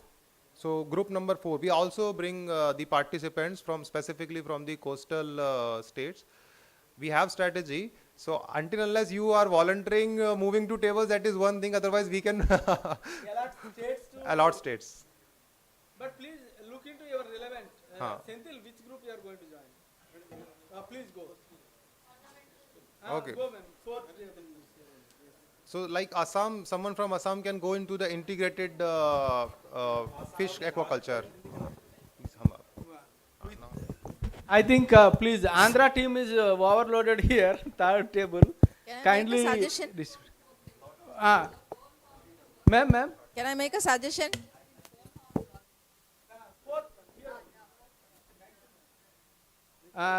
Thanks for, ma'am. Neelkanji, please go to table 1. Table 1, we thought Meghalaya, Assam, Andhra. Table 1 is one person from Andhra, Telangana, Meghalaya, Assam. If Karnataka team want to join, they can also join. Table 1. Table 2, Assam, Odisha, Karnataka, Tripura, Maharashtra. Table 2, I repeat, Assam, Odisha, Karnataka, 1 person, Tripura, 1 person, Maharashtra, 1 person. We have 2-3 participants from each state.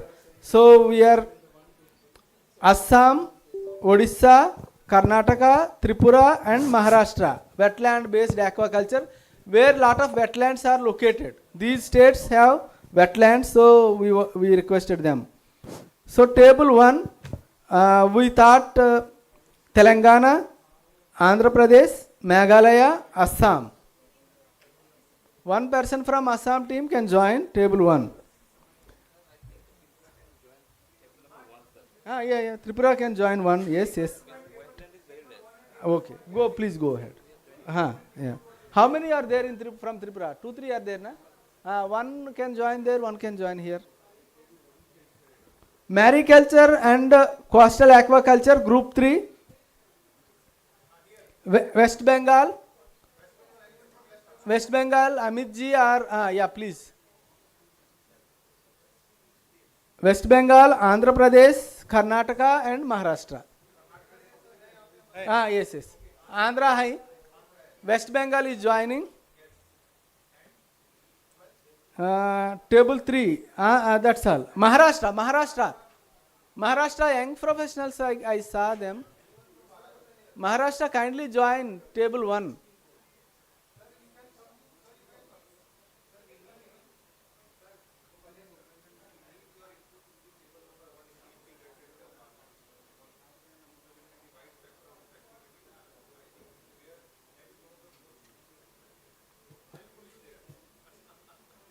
Table 1, agroecology-based aquaculture. We request Andhra Pradesh 1 person, Meghalaya 1 person, Assam 1 person. Meghalaya team, where are you? Okay, they might have gone there. Maharashtra team, can you respond please? NIRD PR representative can join any one of the discussions.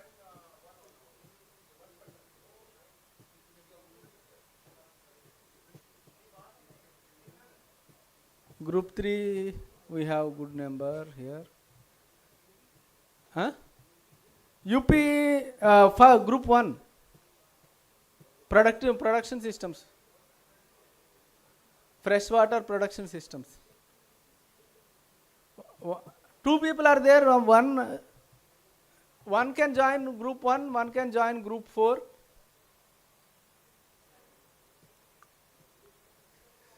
See, the idea of the group discussion is to come up with not a specific state specific targets, but for the entire country. We would like to understand how many producer groups you want to promote, how many farmer producer organizations you want to promote, and what are the capacity building requirements, what is the investment required, entire plan, strategy to promote these activities. Thank you all. I request to start work so that we can work up to lunch break time, please.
Good afternoon, everyone, and welcome to the last session of the conference, which is aimed at setting up the future foresight on the aquaculture, agroecological-based aquaculture for enhancing livelihood of the SHG member at national level and as well as in the state level.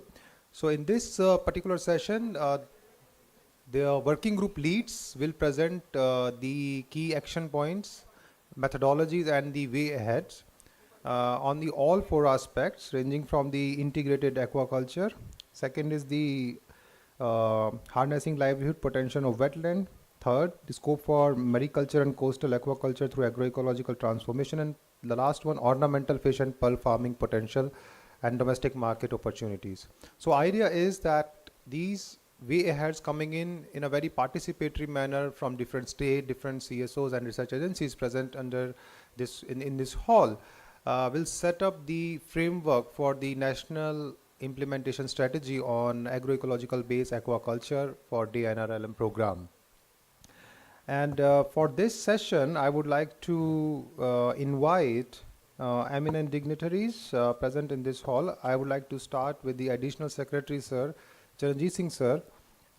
He's not here, he'll join us shortly. Then I would like to invite Mr. Sandeep Kumar Sultania, sir, Principal Secretary, PR and RD, Government of Telangana. Sir, if you could join us on the dais, please. Dr. Tirumala Nayak, sir, SMD, Government of Odisha, OLM program. He'll join. Okay, thank you. Then I would like to invite Madam Krishna Barua, ma'am, SMD SRLM program Assam. Please, ma'am, if you could join us on the dais.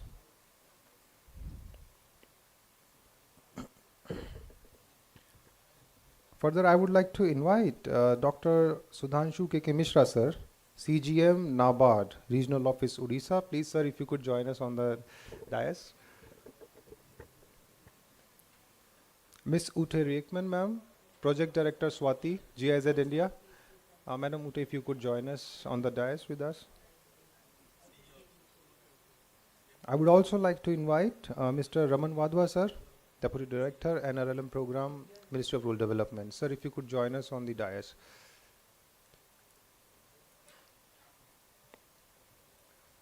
So, as Additional Secretary and other officials are joining us, this panel discussion will start with the presentation from the different working group. Each working group had a member of team of 20 to 25 people, and they were represented by different states, different officials, CSOs and research agencies. And now I would like to request the respective team leads to be ready with the presentation. And we'll start with the team 1. Once after the presentation, sir and madams, we would like to take reactions from each one of you about the way ahead which is shared by the respective program, but what is the overall synoptic view which you think coming in from the different perspective and the portfolio which you are holding. And that would set up the final concluding remarks as well, sir, for this conference. So I would like to now request team number 1. Mr. Jairamji, can you please check whether team number 1 is ready with the presentation? You are there, sir, please. And what about your, sir, PPT? I mean, it is, sir and madams, it is difficult to pull everyone into working groups, and then it is double difficult to get, disperse that working group. So now everyone wants to keep working. So that's the challenge. Yeah, they don't want to just close the session. They said, we want to make it more perfect. That is why it is a working group. And the beautiful part is that it is participatory, and I think the entire spectrum is now owned by officials and the agencies and stakeholders. So do we have a flip chart or, sir, presentation? Presentation, very nice, sir. So please come on stage, sir, and introduce yourself, and you can also introduce some team members, and then we can go ahead. Sir, over to you, please. And you can inform about the working group, which states were working with you, yourself, and then you can start the very quickly 5 minutes. Yeah, come.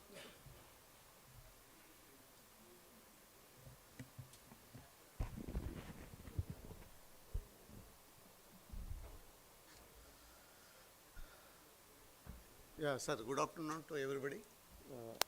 Good afternoon, sir. We are representing from Group 1, madam. I am Dr. Vijay Kumar, APSRLM, Vijayawada. Hello? Yeah.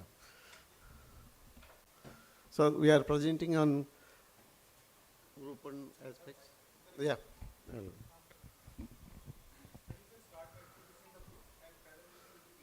Yes, yes. So we are comprising, I think, 6 states: Andhra Pradesh, Orissa, Meghalaya, Tripura, Assam, Maharashtra, Chhattisgarh also. Yeah.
Excuse me, where is signal?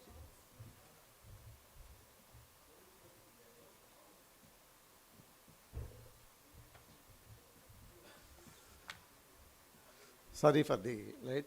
Actually, our topic is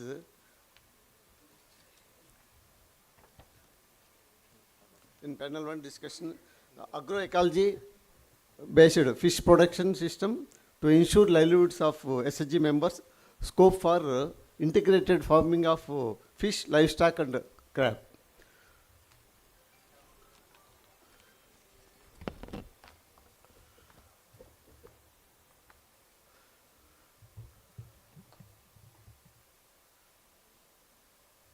So these are the actually points given by the NRLM. So number of actually farmers we are going to involve in the agroecology farming. That is 50,000 members we have taken from AP. Like that UP is 5,000 members. Total like that all states what we have formed into. Total how many members are there? Down?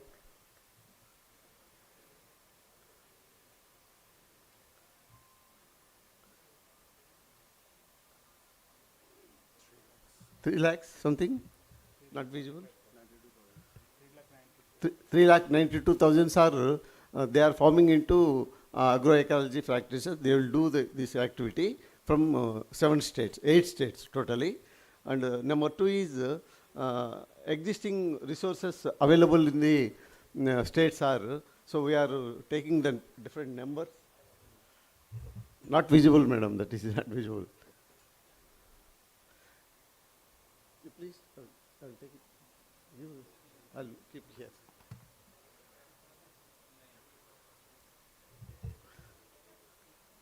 No, yeah.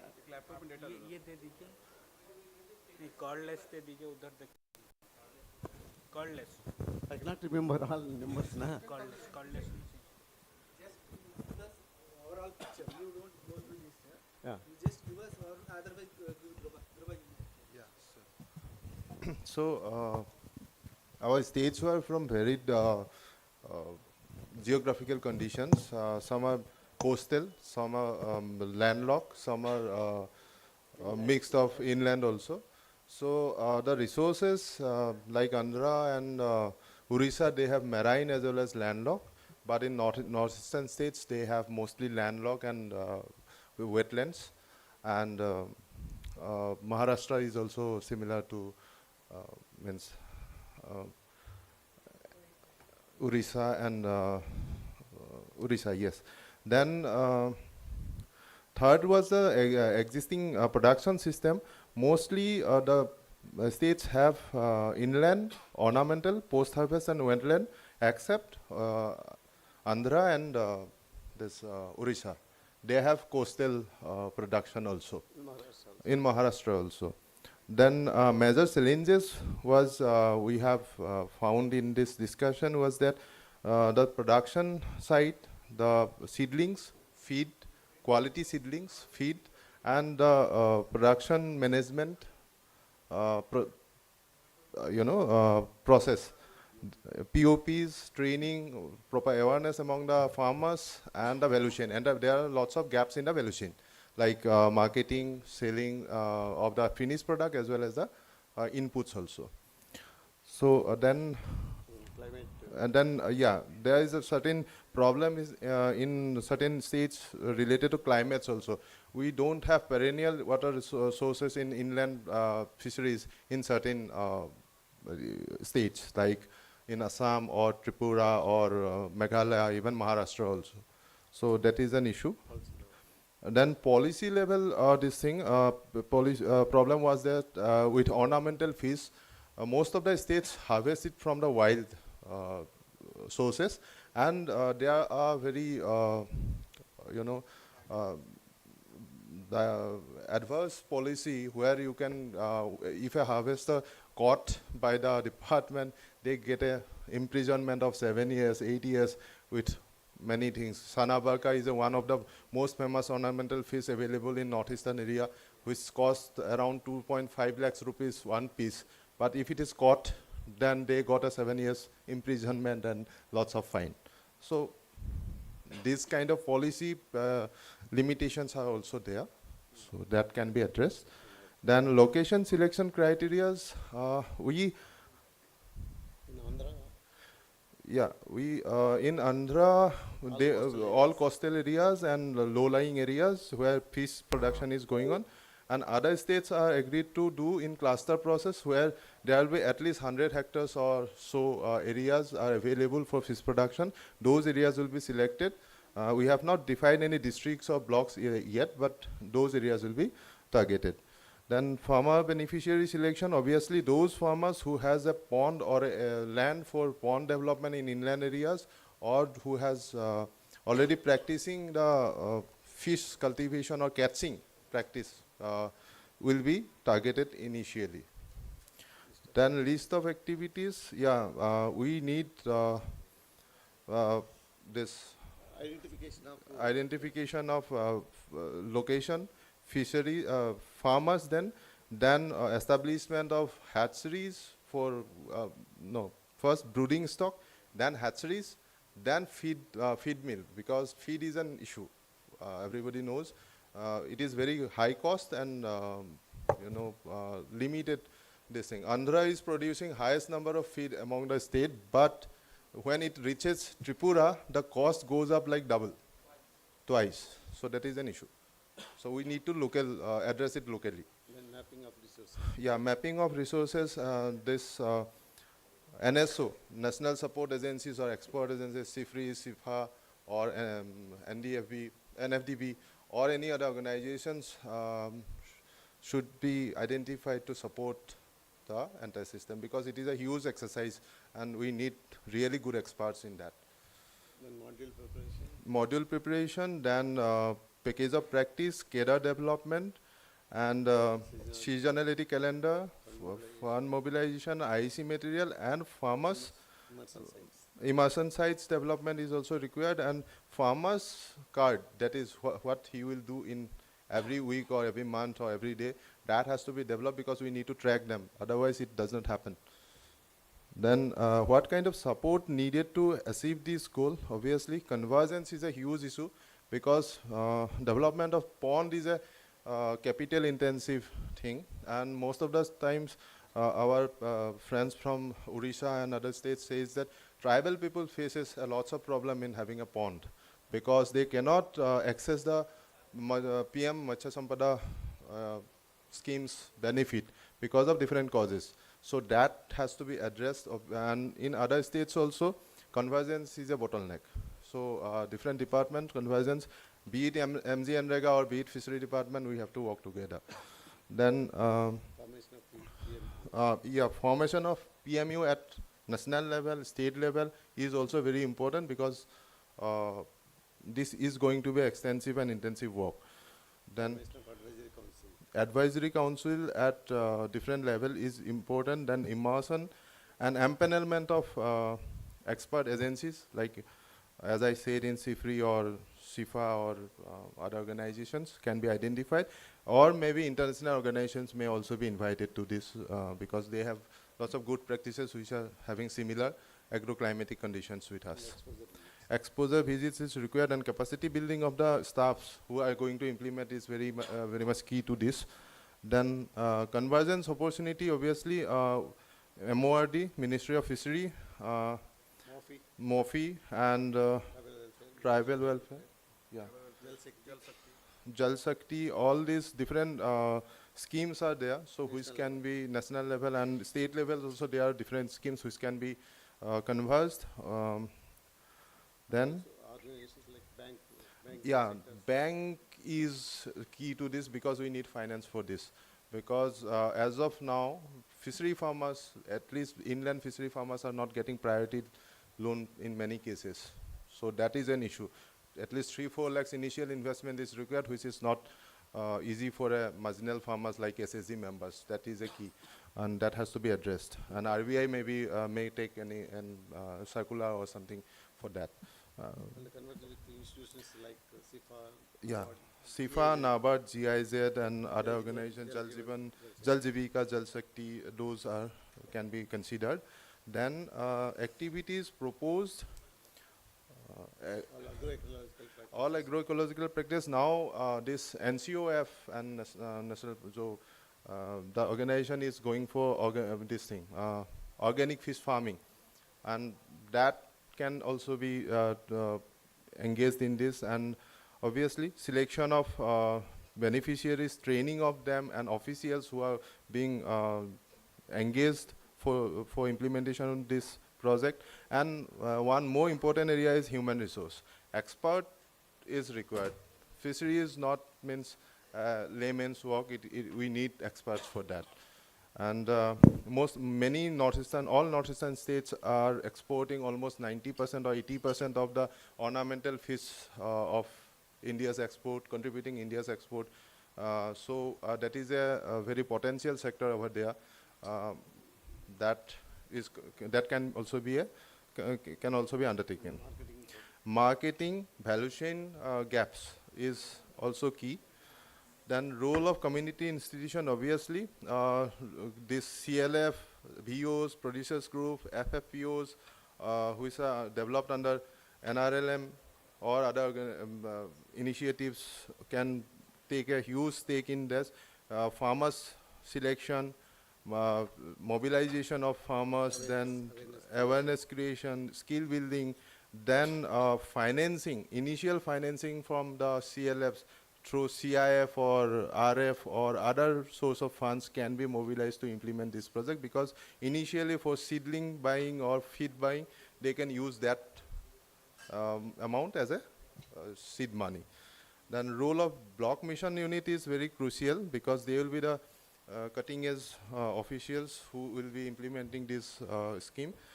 Facilitation, capacity building, monitoring, convergence, and exploring with the buyers and sellers is also a key activity of the block management unit. Then district team is also required to identify the location, then CBBO's development and their capacity building, then block people's or staff's deployment as well as capacity building is key. Then convergence is also required at that level. Then target numbers of institutions and producers group, we have total number of around, every state has their own different numbers, but here you can see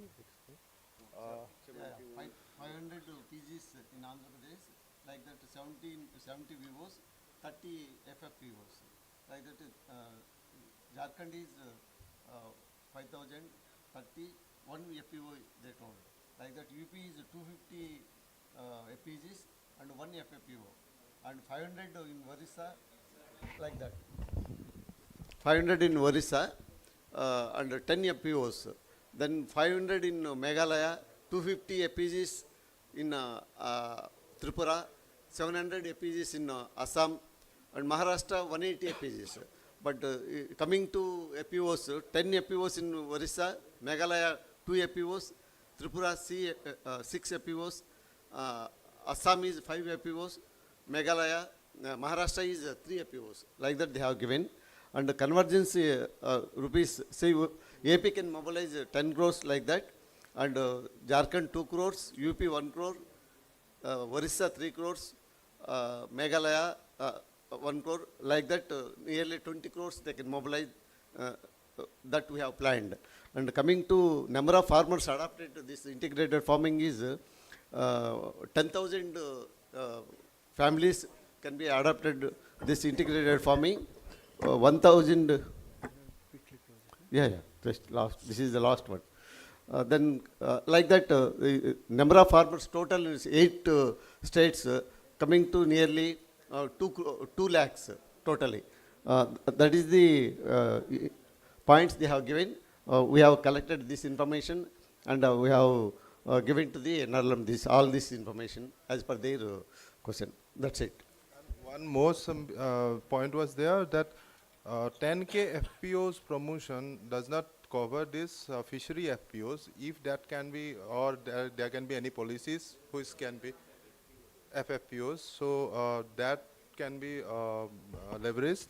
And last thing, the fishery is one of the most popular activity where integration can happen very easily. Different activities, be it livestock, be it horticulture, is very much possible with this fishery activity.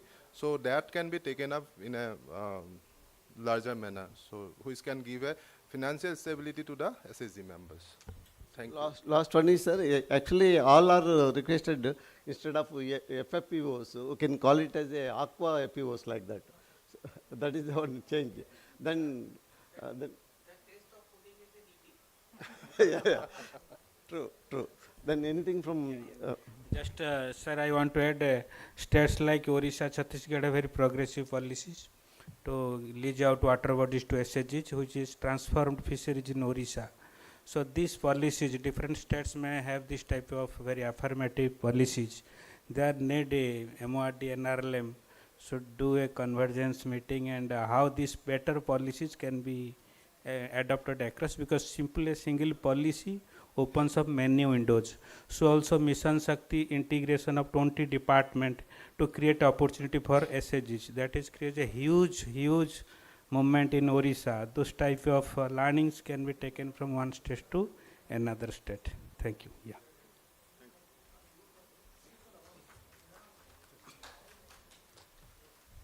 anything? Yeah, thank you.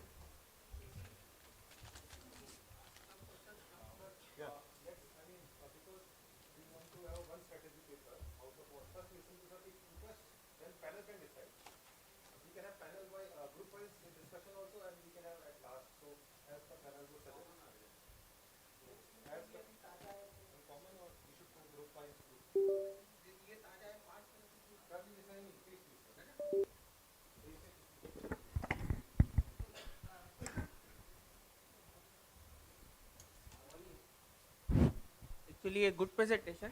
Sir. I just wanted to ask 2-3 things. See, you have taken 7 states. 8 states, sir, total. 8 states. But integration model may be different for different states.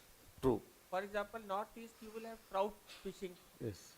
You know, you may not require ponds for trout fishing. You know, and states like Odisha and Andhra will have only Coastal. marine, brackish water, Inland both. all the 3. And UP will have only this thing. So, you know, how first you will have to define what kind of models will be applicable to which state, then only you can go ahead. We are not evaluating any model, sir, because temperature is also different. From north temperature, northeastern temperature is different from south area difference. So model not at evaluated.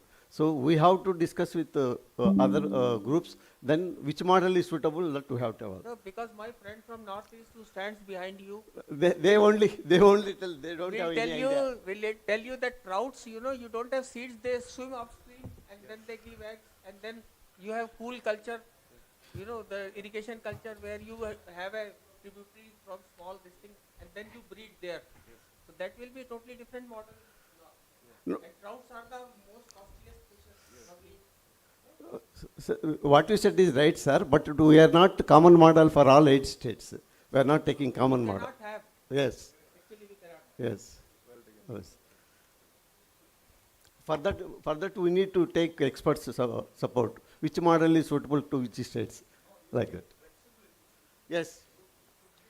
Yes, sir. Yes. Sir, I want to tell one thing. Every year, NABARD is fixing unit cost at the state level, sir. And that unit cost is circulated amongst the bankers. There we have state-specific models. Every year we have state-specific model. Odisha में क्या चलता है, मध्य प्रदेश में क्या चलेगा, UP में क्या चलेगा, त्रिपुरा में क्या चलेगा. So then that can become the reference points for, you know, what kind of models and what kind of bank finance is required and what kind of norms, you know, technical norms are required. So that is already there in our NABARD website. Yes. Yes. Yes. Thank you, sir.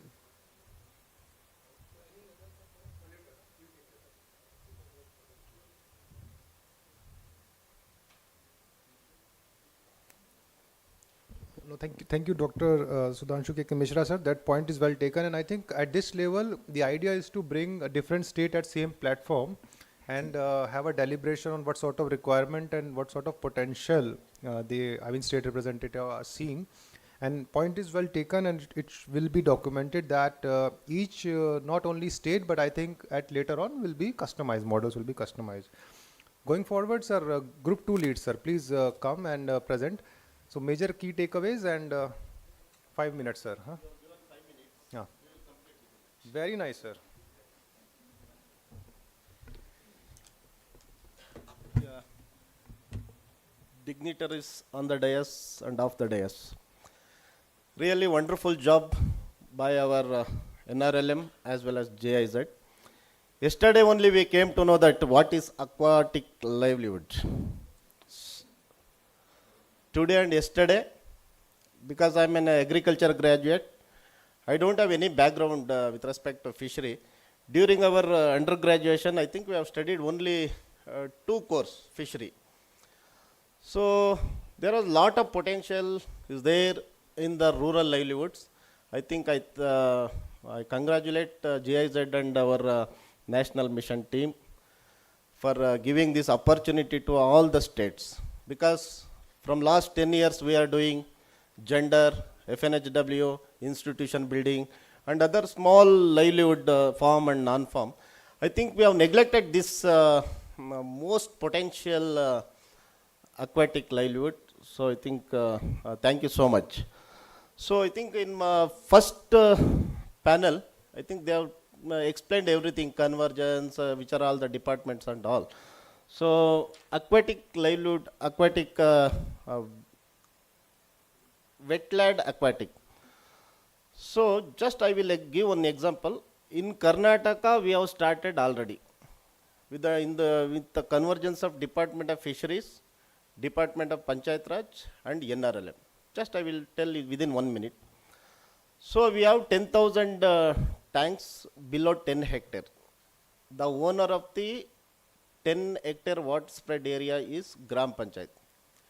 From 10 hectare to 50 hectare, the owner of the tanks are Jilla Parishad and minor irrigation. More than 100 hectare belongs to the major irrigation. So we have taken 3,600 tanks belongs to Gram Panchayat. So we have developed an advisory. That advisory already I have shared with the GIZ personnel. Our principal secretary of Panchayat Raj and secretary of Fishery Department and mission director of NRLM. So we sat together. I think like this only we have sat, and I think a lot of deliberation has went, and finally we have arrived the one standard operating procedure. NRLM will be the nodal person for the implementation of fishery activities, and State Department of Fishery and Panchayat Raj, Narega are the members. So at state level we have formed one committee. district level under the chairmanship of CEO, Jilla Parishad, we have a committee. In that committee at district level, fishery department, Narega and Panchayat Raj and tribal welfare department and SC department. So these are all the members. At block level, executive officer of the block Panchayat or Taluk Panchayat is the chairman and followed by Panchayat development officer and all. So the GPLF, in other state it called MCLF. So we will identify the tank, we will identify the fisher family, and we will identify those who are interested to take up these activities. So like that, at all level we have formed a committee, the SOP is in place. So just because this year Karnataka is facing a lot of problem with the drought, nearly about 194 blocks are drought prone area. This year state government has declared. So next year from July onwards, so we are going to leave the fingerlings to all 3,600 tanks. The 10% of the profit will go to Panchayat, 90% of the profit will go to our SHG women. So this is the background. So my friend, please, I have taken 2 minutes. Within 2 minutes, you please complete. Thank you. Thank you so much, Venkatesh sir. So we have actually discussed amongst ourselves. We had participants from Orissa and Karnataka. I am from Assam and from Maharashtra. So basically, the broad takeaways which we found out is we need multi-departmental visioning workshops, which is the key for achieving such kind of targets. And it needs to be state specific because different states have different water bodies, and it needs to be very specific based on the beneficiaries, working groups, funds, schemes, and technical convergences and priority locations, because there are state specific schemes available with various departments. Also, there is a need of awareness on wetland, because since our group was given the opportunity to take forward for wetlands, the discussion on wetlands. So there is a need for awareness of on wetlands, because certain pockets are under forest departments, certain pockets are under various other environmental restricted pockets. And there is a need for potential and participatory planning processes. Also, joint advisories needs to be made up so that involving different ministries, departments for technical aspects such as mesh size and ban periods to ensure both freshwater fish population sustainability. Next. So. Diversification and focus on indigenous fish species. So this is one of the key takeaways. And retention of indigenous species, because what is happening is overfishing leads to depletion of these indigenous species. And aquaculture beyond fish. So we have also discussed aquaculture as a holistic approach, because only fishing will not help to improve the livelihoods of the fish farmers. So apart from that, we need to also focus on aquatic floriculture, aquatic food products, crafts, medicines suitable for the wetlands. So these are a few of the products or services available. And women SCGs, traditional fishers and artists, tribal communities, landless to be prioritized for this support. Next. So what are the current potential challenges and opportunities for collaborations? So first of all, a lack of awareness of wetlands, so we can have joint capacity building initiatives. Also, we can have for indigenous varieties going extinct, we can have maintaining hatcheries near wetlands. And also invasive species, we should be, the awareness should be brought in for invasive species. And also we should we should convert those kind of activity like invasive plants or others, so we cannot completely remove them, so we can at least try to make value-added products or certain kind of things so that can be removed. And ban periods and mesh size advisories and tie-ups needs to be made, maybe with private players and other departments. Also, new livelihoods will require new skills such as working with vocational education, skill training institutes, and technical experts. And everyone scales up similar activities, notwithstanding feasibility.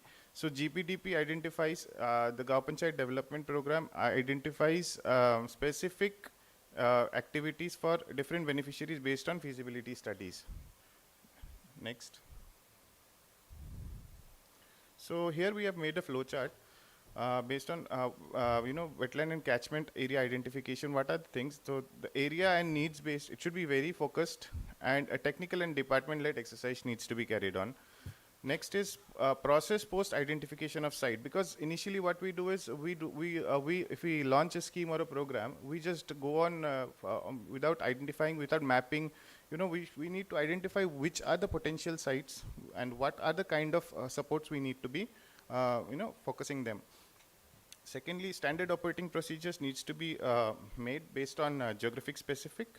Next, feasibility studies incorporating GIS for mapping Gram Panchayat level, multidisciplinary knowledge sharing and sustainable resource use, feedback loop from grassroots level towards the national level, and activities allocation as per the area and needs.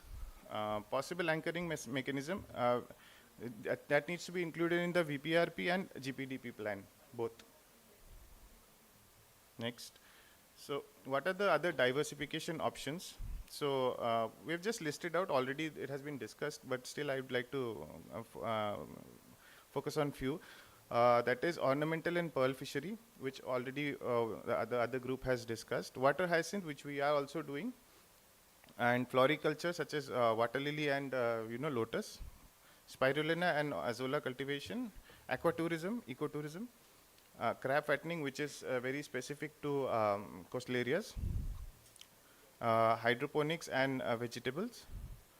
Aquatic food products, such as makhana, singhara, etc. Omega-3 capsules, these are all value-added products. Duckeries, hatcheries as integrated farming procedures. So that's all we have from our, thank you. Last point we have not included.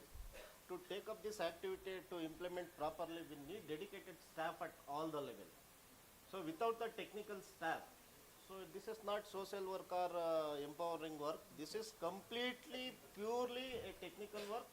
We need to train our SHG members. We need to train our all the district and taluk, in all the units. So we need dedicated staff and the convergence at national to the block level. So this is our MORD will take care of this. So thank you so much. Thank you, Vananda.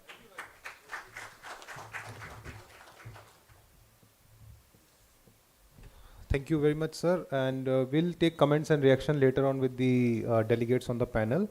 We would like to go for group 3 now. And I'll request the team lead or working group lead from the group 3 to come on dais, please. From here. All right. I mean that you can. That is also visible from here. But okay, I'll arrange mic there. Just give me. Sir ये थोड़ा light कम करेंगे ताकि ये दिख नहीं रहा है पीछे एलईडी का. उस पे लाइट आना चाहिए एक्चुअली. नहीं नहीं नहीं. हाँ यहाँ पे लेकर आइए ना उसको. सर इतना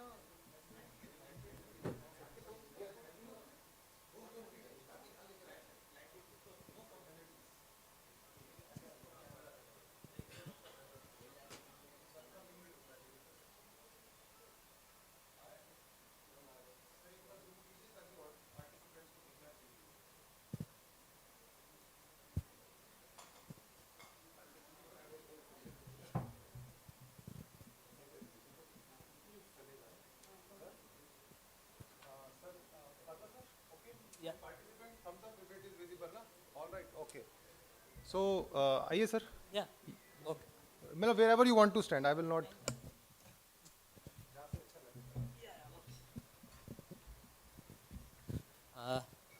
Good afternoon, everyone. I am Babu Rao, Mission Executive NRLM Resource Cell at NIDPR.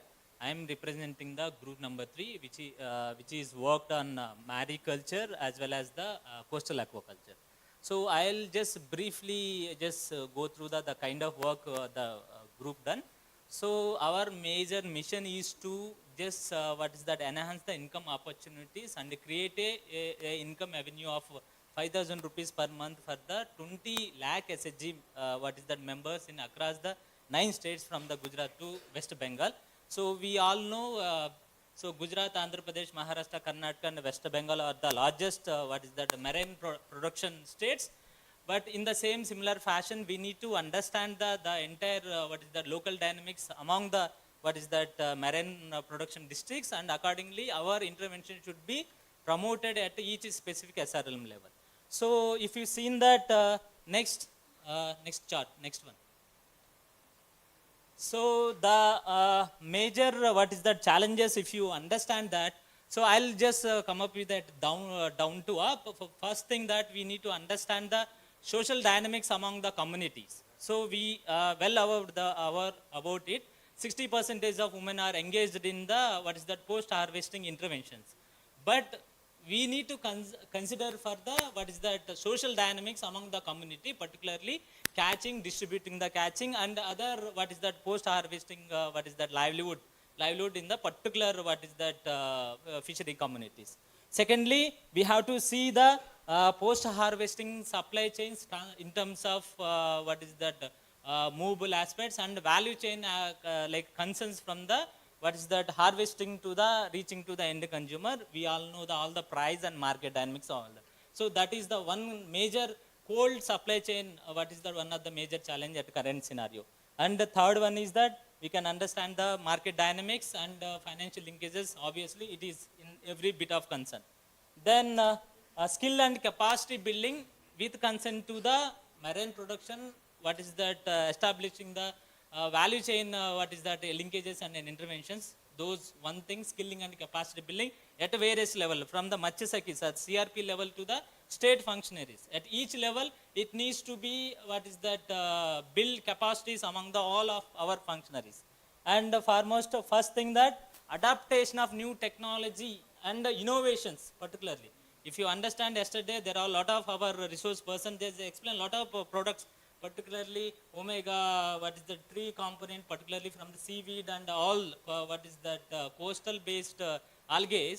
So that technology, and even though we are running behind the, suggesting to the SHG members from drying and smoking of fishing and all those, intervention.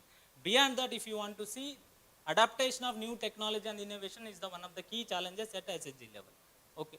So these are the large, broad challenges that our group has just understood. Next, sir. So in order to just understand that the key interventions that we are proposing that, so obviously promotion of produce groups and producer enterprises in the nomenclature of SRLM, that is the one of the foremost priority concern for all the SRLM. From whatever state, either it is wetland or marine, whatever it is, that is apart from that. So whatever marine, livelihoods that our women are doing that, we need to just focusing on the major three different level. One is that enhancing the existing livelihoods, promoting the new livelihood avenues, and third one is that scaling to the very advanced level. So in primary level, so whatever catch, bycatch or whatever it is, the retained, fish. So the SHG women in a situation to just make sure that to have a proper drying, smoking, other aspects. So the existing traditional livelihood knowledge can be improved. Therefore, certain kind of interventions and activities such as drying of the fish and promotion of value-added product or fish-related products through the establishing of various enterprises at SHG or CLF level or our VIVO levels. These are the broad interventions in order to enhance the existing livelihood opportunities. So if you just concern to the promotion of new livelihood interventions, so here the suggestive concern is that one of the major concern is that promoting the entire pearl, seaweed, integrating the mangroves and promoting the apiculture with mangroves, promoting the seaweed with other fish, and there are a lot of integrated models. Also, we can looking into the possible opportunities. So therefore, that could benefit to the SRL women. but we need to, differentiate what kind of intervention that needs to be introduced at producer group level, and what kind of intervention should be, initiated by the producer enterprise level or CLF level, cluster level federations, and SRLM should in a position to define it, and accordingly the interventions plan can be rolled out. Next one.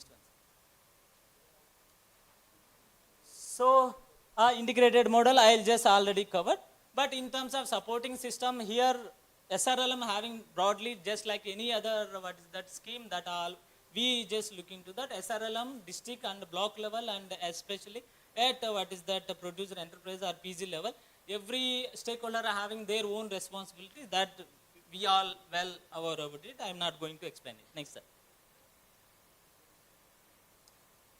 So in terms of capacity building, so last 2 days we have seen a lot of industrial people are center for aquaculture and all those aspects. Apart from that, we have a multiple ICAR institutions like CIFT, National Institute for the Fisheries Post Harvesting Training Institute, and CMFRI, and there is a Fishing Education College, and there are a lot of aqua-based interventions are companies are just doing that.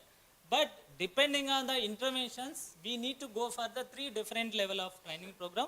One is that basic thing, advanced thing, as well as the last one is that emerging domain, particularly seaweed. We all know the dynamics among it, and mangrove and apiculture, mangrove and other related livelihoods. So these are the major concerns at SRLM. Depending on your concerns of interventions at producer groups level and producer enterprises level, and moderate enterprise promotion at 3 different levels, we need to understand the activities. So therefore accordingly capacity building activities may be planned.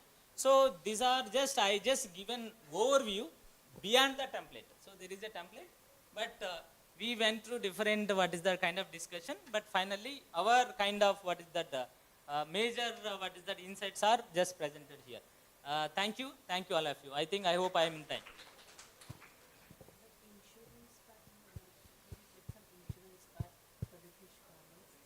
Actually, yes, it's 2 dynamics, madam. One is that especially in the marine thing is that there is a crop, fishing holiday.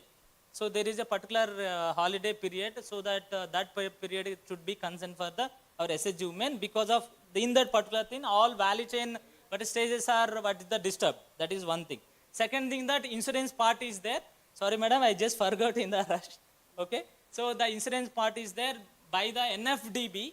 So there are that scheme needs to be converged through all our SRLM. So in order to benefit our SHG members households.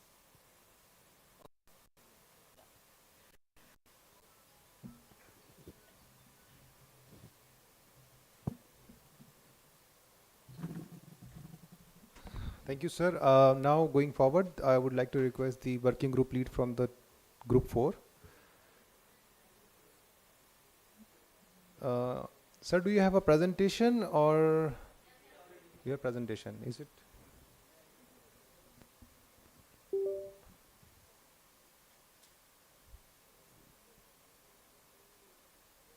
Sir.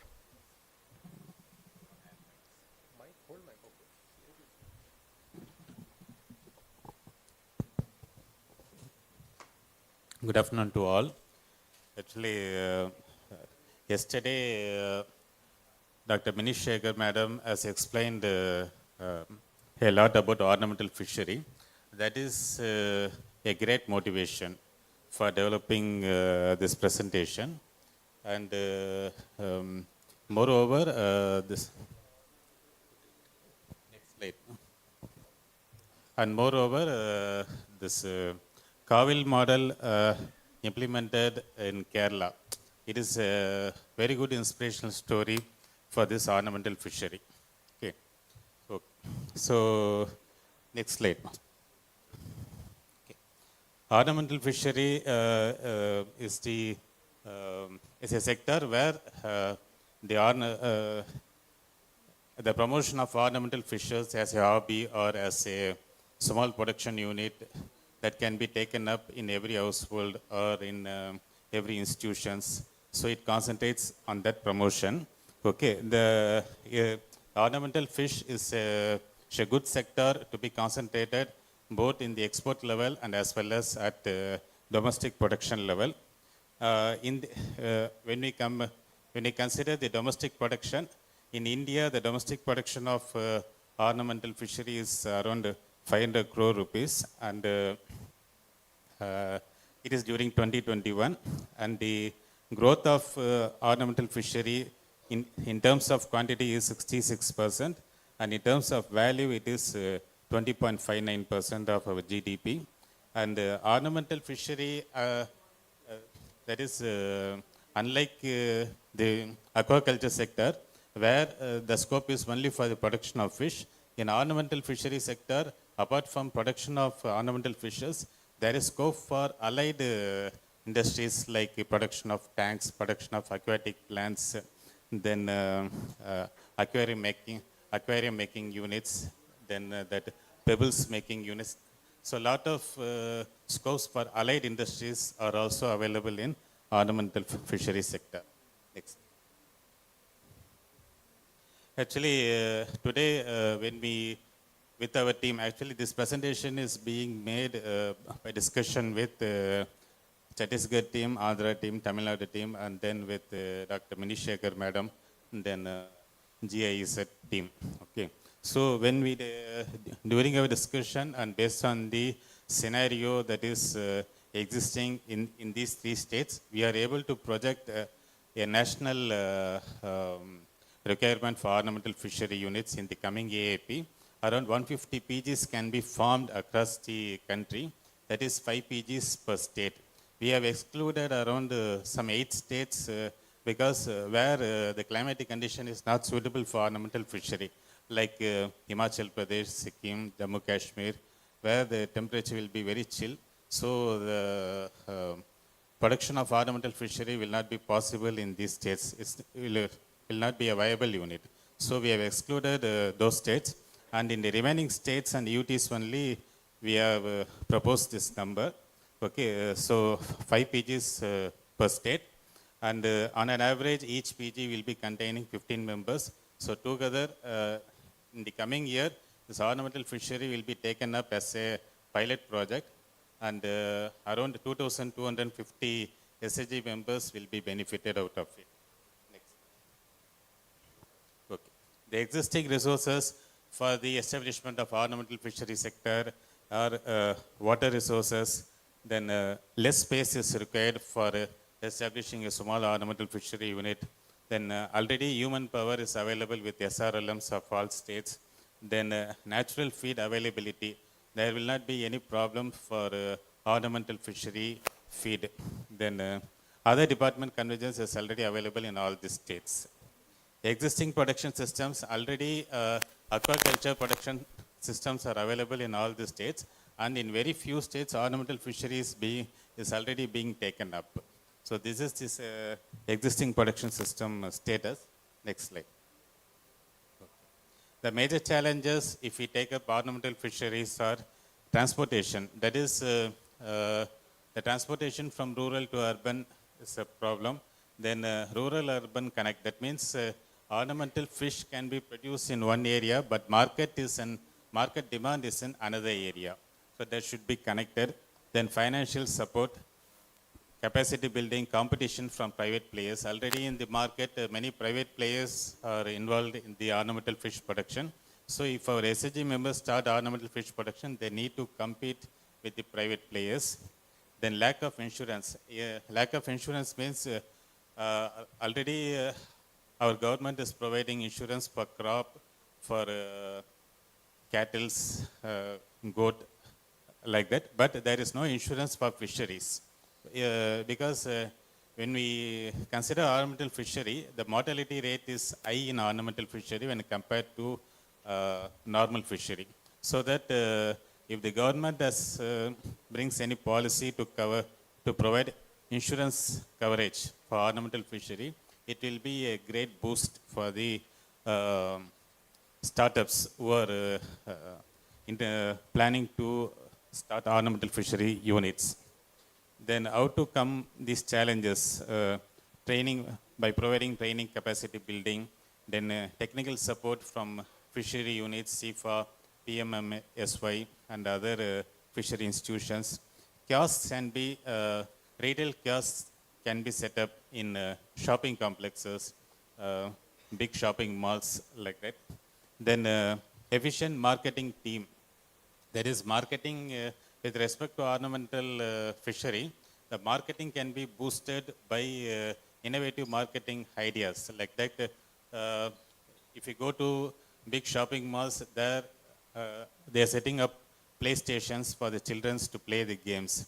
So by this, the number of people visiting the shopping malls is increased. Similarly, in big shopping malls, some ornamental fishery, small ponds can be established so that and they can give the poles to catch the fish to the children. So the children can eagerly catch fish from small ornamental fish ponds, and they can and they will be engaged in that activity, so that it may create interest among the children to visit to those shopping malls frequently. So it will boost the ornamental fishery market. Similarly, many small seminars can be conducted for school children, for college students, to create awareness on ornamental fishery, the benefits of adopting ornamental fishery as a hobby. So these kind of activities, if we take, means the ornamental fishery marketing can be promoted. Then buyer-seller meets. Through buyer-seller meet, we can create awareness among the producers as well as the buyers. So even the buyers will, at present scenario, many buyers are also not aware of this ornamental fishery benefits or the scope in the ornamental fishery sector. So by creating awareness among the buyers also, that is the traders, among the traders also, the ornamental fishery sector can be promoted. Then location selection criteria for starting an ornamental fishery startup, the major criteria to be considered are the water availability and the quality of water. These are the two major criteria we need to concentrate. Next. Okay. The criteria to be considered for selection of beneficiaries are that we can select those members who are already existing in the fishery PGs or fishery FPCs. No, I will complete it. Okay. So the members who are already existing in the existing PGs or FPCs can be selected for this ornamental fishery. Similarly, the members who are interested to take up this unit can be considered, and the already practicing members are also can be taken up. Activities to be proposed under ornamental fishery are capacity building, exposure visit, infrastructure, facility setup, then exhibitions, ecotourism, and all. Role of community institutions in ornamental fishery is it identification of members, mentoring the running of the ornamental fishery units, resource mobilization, facilitation for training. Next. Role of block mission units is the same as the community institutions, and role of district team is facility. Okay. Next slide.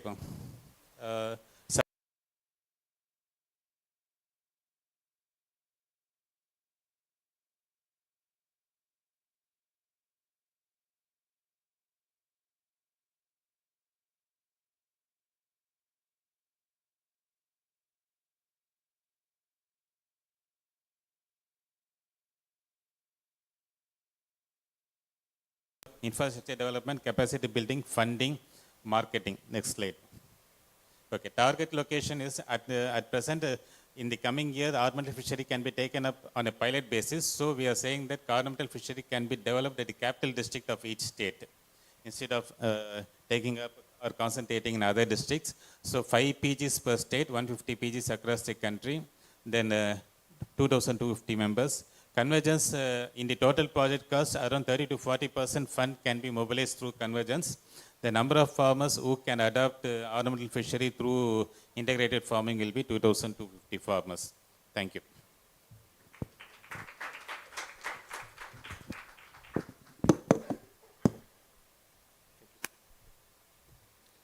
Thank you very much, sir, for the detailed presentation. And I must say that the working group has really intensively collated a lot of information in a very short time, and sir will further streamline the documentation.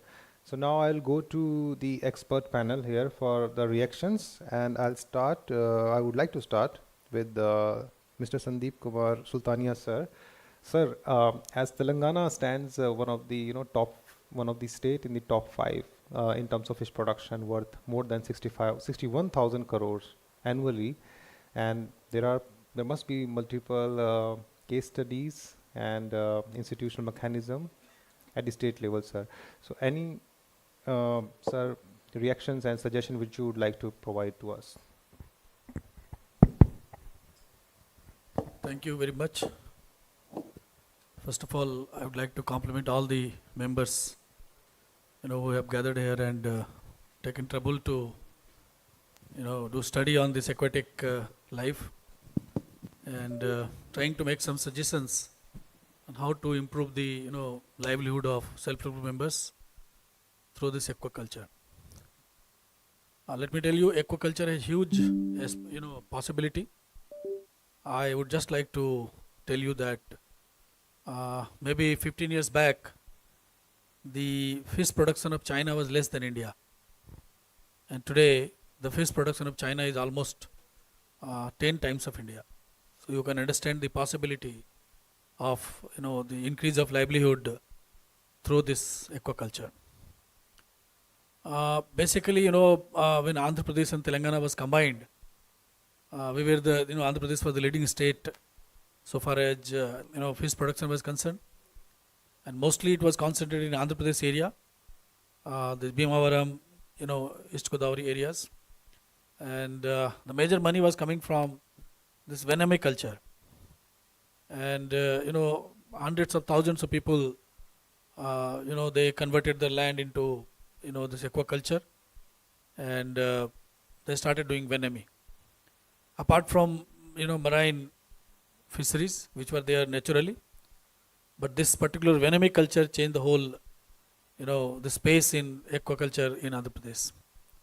And my understanding is that the production of aqua products in Andhra Pradesh itself is around 40,000 crore, and the export could be the tune of 25,000 crore, and that is the possibility in one state. And generally, people, common people, when they think that, this fish means, because Andhra Pradesh has sea coast, so fish is coming from all sea coast. But the fact of the matter is that majority of the income is coming from the aquaculture in Andhra Pradesh. Once the state got bifurcated, Telangana is a landlocked state. We don't have any sea coast in Telangana. But we have a lot of water bodies. We have almost 40,000 water bodies, where around 15 to 16,000 water bodies are having a spread of more than an acre. So when Telangana became a state, our Honorable Chief Minister focused on this because he felt that there is a huge possibility of fisheries production in Telangana. But we initially concentrated on this natural farming. We didn't go for feed-based farming as we do in Andhra Pradesh or many other states of the world of the country. It was mostly natural farming. But by doing that itself, what we did, we from the government support, 100% free seed we started distributing in each and every, this water body. Almost 15,000 water bodies every year. Since last 5-6 years we are doing 100% free seed. Almost we spend 100 crore per year on distributing this free seeds to almost 15,000 water bodies. Just by one step, spending 100 crore, our fish production went from almost 1.5 lakh tons per annum to almost 4 lakh tons. So just by spending 100 crore, our fish production became 2.5 lakh more, which is equal to 2.5 thousand crore. So by spending 100 crore, we could generate a production of 2,500 crore. So that is the possibility. If you spend 1 rupee, you generate 25 rupees by doing nothing. Just put the seed in the water. Water is coming by rain. Just put into that. Now, Telangana is sort of a, initially Telangana was like a dry area because we didn't have much irrigation, and it was mostly, this borewell based irrigation we had. because Telangana's topography, if you see, Telangana is at a height, and both the rivers in Telangana are flowing below the land. Both Godavari and Krishna rivers are flowing below the land. So there is no way we can have natural irrigation, by gravity. We cannot have irrigation in Telangana by gravity. It is impossible because of the topography of the state. So our Honorable Chief Minister, decided that if we want to irrigate Telangana, increase the paddy production or other crop production, the only way is the lift. There is no other way. Lift irrigation project. That is the only way.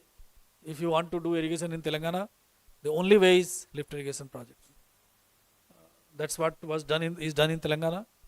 Today we have the world's largest lift irrigation project is in Telangana. The Kaleswaram lift irrigation project. If some of you are aware of the project, it is the world's largest lift irrigation project. It's almost at a cost of 1 lakh crore, which has come up in our state, and it is irrigating almost 18 lakh acre, and some 17 lakh acre is getting stabilized just by one project. The another lift irrigation project we are doing in other parts of the state, this Palamuru Rangareddy lift irrigation project, which is again going to irrigate almost 20-25 lakh acres of land apart from the stabilization. You will be happy to, or maybe astonished to hear, Andhra Pradesh was known as the rice ball of India.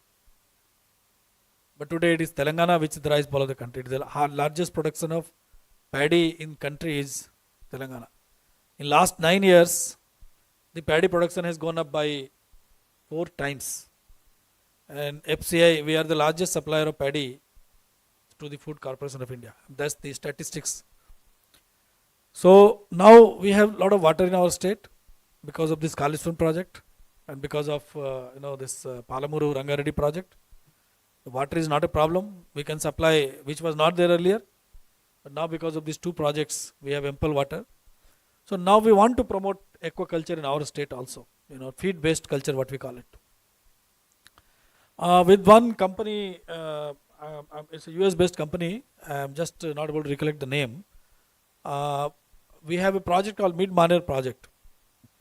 So with the help of that company, we are doing a big project in Mid-Maner, where we will do that what do you call that box culture. I'm just forgetting the name. I'm just not able to recollect the name. So we're doing in a larger scale that this feed-based culture, and that will be the beginning.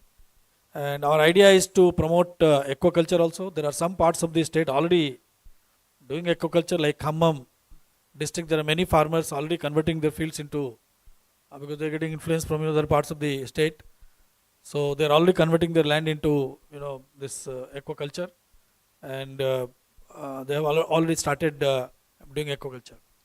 So for Telangana, if you see, because we are in the beginning of the aquaculture, till now we have done only this natural farming. So now it is an ample opportunity for us to go for feed-based, the so-called aquaculture. So I think this is the right time for Telangana to adopt this particular thing. And because we have a good quality of self-help groups, so I think it will be easy for us to adopt this. And because of the policy of the state government, we are already promoting this what do you call that natural farming.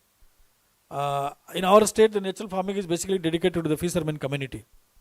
Nobody else can come into that unless until there is a big project. So big project, those who are hostages of the project are allowed to do fishing into the water bodies. But otherwise, all the water bodies, the right of the fish goes to the fisherman community. But there is no such restriction on aquaculture. Because aquaculture, your land, you do whatever you want. You may be a fisherman, you may not be a fisherman. In fact, I was surprised to see in Jharkhand, there are Brahmins who are doing this, if anybody is from Jharkhand, I don't know. In Jharkhand, there are Brahmins who are doing, if you are from Jharkhand, you will be aware, there are Brahmins who are doing this fish culture. In the town of Ranchi itself, they are doing that. So, and that's something, the scope, this is not limited to some community anymore. It is a business. It is something like a farming. So I think a lot of suggestions which have been given today are going to be very, very valuable. But only one thing I would like to say, as a caution for everyone who is here, that there, in every state there is a department called Department of Fisheries. Every state it will be there. Don't try to create a parallel structure. That is one thing we do in many times in this RLM. We think that we can do everything. We don't require agriculture department. We don't require animal husbandry department. That sometimes we start feeling like that. And then we start creating our own department. You will have hundreds of CRPs, you will have a DPM, you will have APM, fisheries. I think that will be devastating. Because to get the knowledge which your fisheries department already is having, it will take you number of years. So what we should try to do is basically, with this objective of generating the livelihood for the self-help group, we should try to converge with the knowledge of the fisheries department, and we should do this project financing, and we should monitor or train through them. Already they have huge knowledge in fisheries department. I'm sure I can say about Telangana, and I'm sure it must be there in other parts of the country also, because they are into this business since years, since independence this department is there. So that is the only word of caution, that don't try to create a parallel, because some of them were talking about a staff and all this thing. We need a staff in mandal level, block level. I think that's the only word of caution I would like to give. Otherwise, I think we are on the right path and with the right objective. And I think this is the time for those states, particularly those who are landlocked, to make huge money by this freshwater culture. So thank you very much for giving me this opportunity. Thank you very much for your inputs and specifically sharing the experience, challenges and opportunities lies in India, and also, sir, connecting the dots through your experience in Telangana. Thank you very much, sir.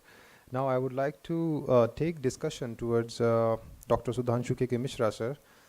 Sir, NABARD has been playing a pivotal role in the Blue Revolution, not in terms of capacity development, but also you have specific fund in the form of Fishery and Aquaculture Infrastructure Development Fund, FIDF, and HAHIDF as well, which encompasses the Aquaculture Department to Animal Husbandry. I mean, these are the two important funding lines which reach out to the grassroots level initiatives. And elsewhere, sir, through your WDF and TDF program, somehow you are already contributing towards the water resilience, which contributes to. So I mean, keeping this bundling approach, bundled approach and initiative from NABARD, sir, it might be very important for us to hear from you. What should be the way ahead, and specifically on the convergence, and what could be the potential action tapping points, specifically on finance, sir? First of all, let me congratulate JZ and all the people who have worked very hard. So it is nice that we have flagged issues and models and a possible roadmap on how things can be taken forward. See, having served in 3-4 states, I believe that जैसे हमारी उंगलियां एक जैसी नहीं होती, वैसे fishery model are going to be different for different states. So therefore we have to have specific state-specific models, And in Bihar they say let the 1,000 flowers bloom. So we have a variety of possibilities in fisheries and aquaculture. Large variety of projects are possible. We talked about pokeri and hatcheries, seedlings and hatcheries. And other areas, I only want to say something that, see, when we are working with the basic unit women SHG members, they will not venture out for very long distances. And probably they may not have the financial or literary capacity of adopting very advanced technology. So, and our census also says that in agro-produce, in SHGs, women SHGs, most of the product is sold within 50 kilometers. So, I think it will be a good strategy if we generate volumes in basic products instead of trying to go in for complex and complicated projects. I will give a small example, drying of fish. See, you can see in Odisha, a large number of SHG women are working on drying of fish. And therefore, given a given a choice, I would like to invest in this sector, where already large number of women SHG members are there. So I would like to invest in this sector where, you know, large aggregation of SHGs can come together and undertake scientific and hygienic drying of fish. Therefore, you know, somebody else can step in and maybe take the product to the ultimate buyers. So that second person might be required, probably might be required.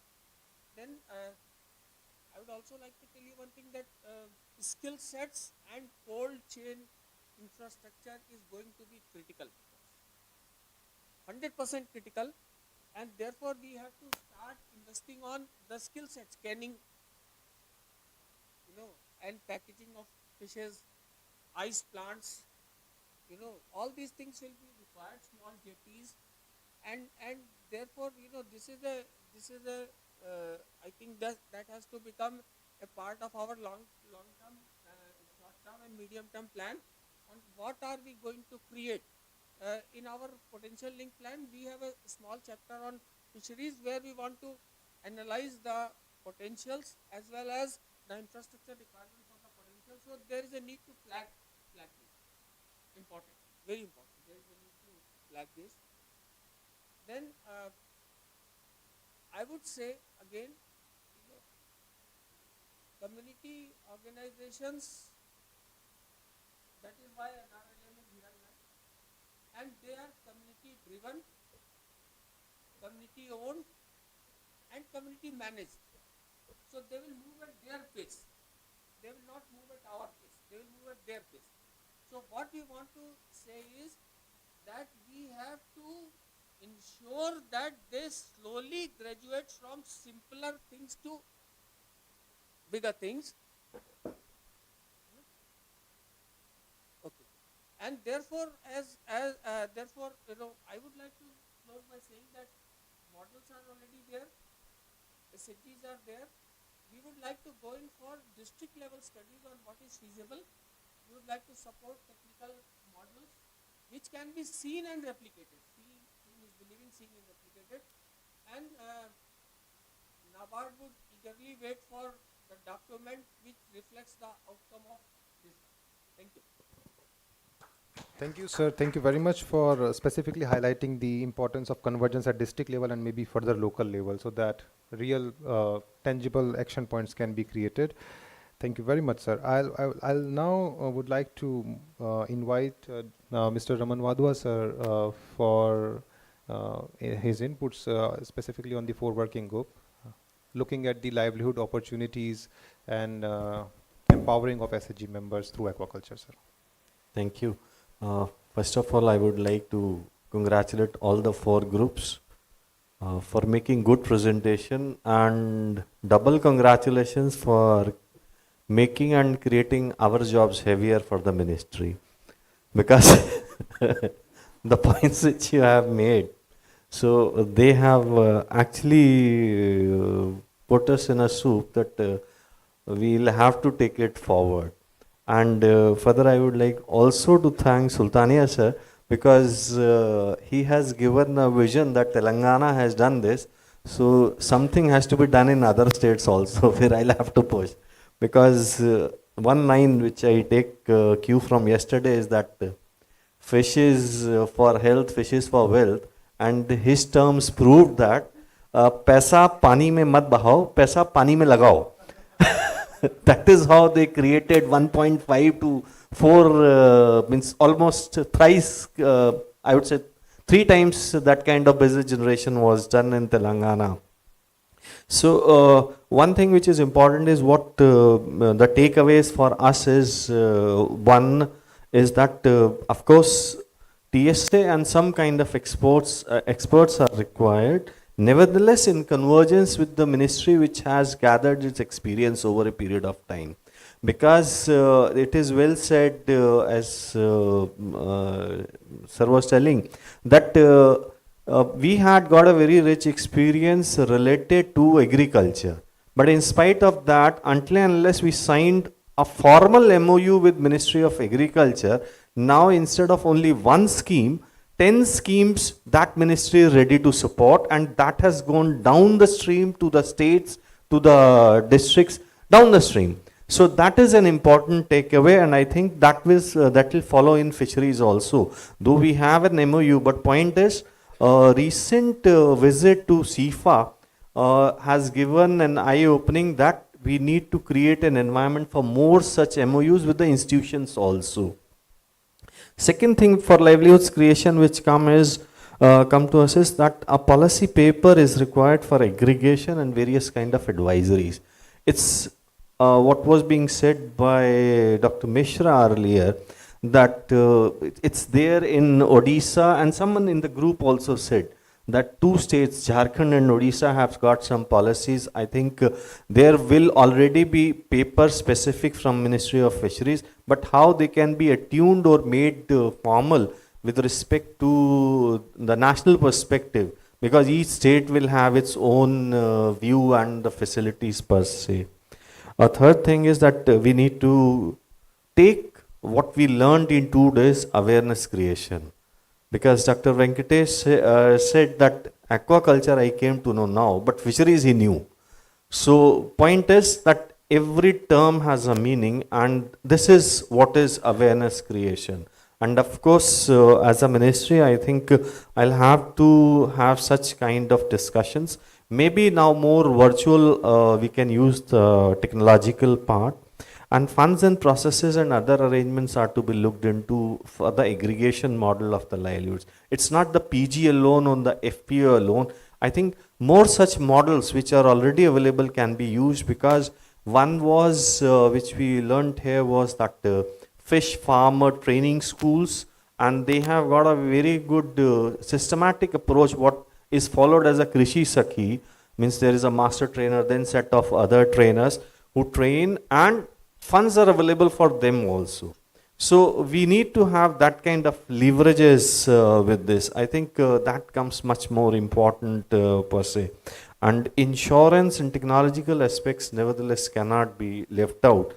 But 4 things which during this 2 days workshop had been discussed with the additional secretary, and we are in the process, will be formally doing it. I'll just share it with that. One is that will become a part of our annual action plan, that how you people as a states are going to take it forward. And you can just see that today only we had a very good presentation from that FPDB, that Fish Farming Development Board, National Fish Development Board. Means just imagine there is an NDDB, but NFDB, I think many of us were not aware of. So how we can leverage that thing, so that will be important. Second point which we discussed and decided that we would like to have at least 3,000 our CRPs developed over the next 2 years with fisheries per se, and there will be master trainers in it, and we'll have exposure trainings with the help of our people.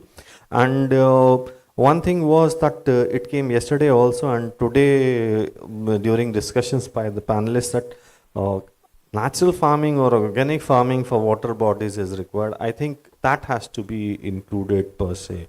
And what is last I would say is that some kind of community specific things need to be developed, one, but it cannot be left out, because Brahmins have come, as was told, because they are also into this kind of business. It has become business. We are not discounting any community per se, but point is, it has to be made to a level which comes from this learning, that it has to be an income generating activity that creates a higher income. We cannot leave out that you have 3 people and having some 20 kg of fishes being sold at 100 rupees, that is all. That won't suffice. It has to be an aggregated model and some kind of larger value chains. Recently we had with Karnataka and Uttar Pradesh, these 2 have been sanctioned. So I think those kind of value chains need to be taken forward per se for creating higher order livelihoods. We don't want to leave it. It has to be a very systematic approach altogether. That is all from the ministry. I would again congratulate and thank all of you. I would be leaving immediately because I have another meeting with the ACS from this place. So I'll take a leave from you at this session. Thank you so much.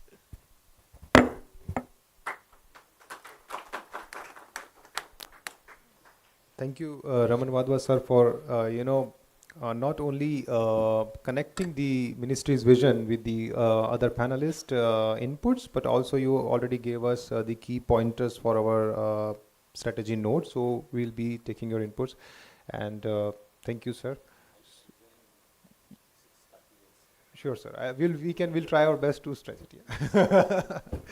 Thank you very much. And now, taking it further, now I would like to go to the land of mighty Brahmaputra, Assam. We have Madam Krishna Barua, SMD SRLM Assam from there.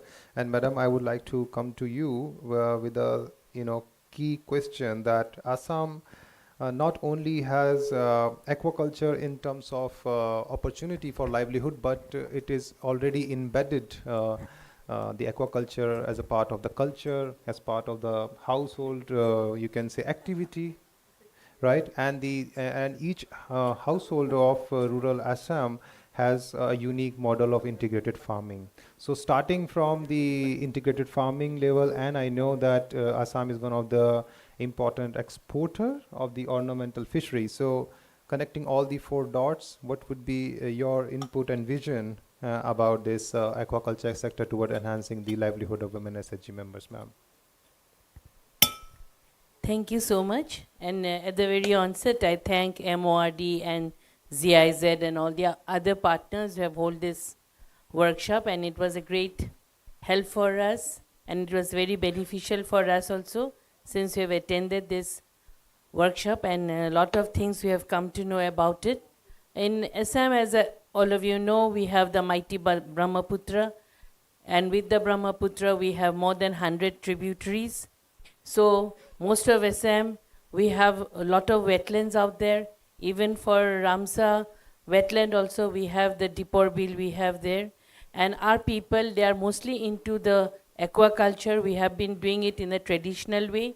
But now, we, after ASRLM, we have signed an MOU with, as our Telangana sir has said, we have signed an MOU with the Department of Fisheries, sir. We are not doing anything parallel to them, but holding their hands, we are trying to develop our women. And we have even at today also, some of our Pashu Sakhis, they are being trained by ZIZ. We have also signed an MOU with ZIZ, and they are training our Pashu Sakhis to make them into, to graduate them into Macha Sakhis.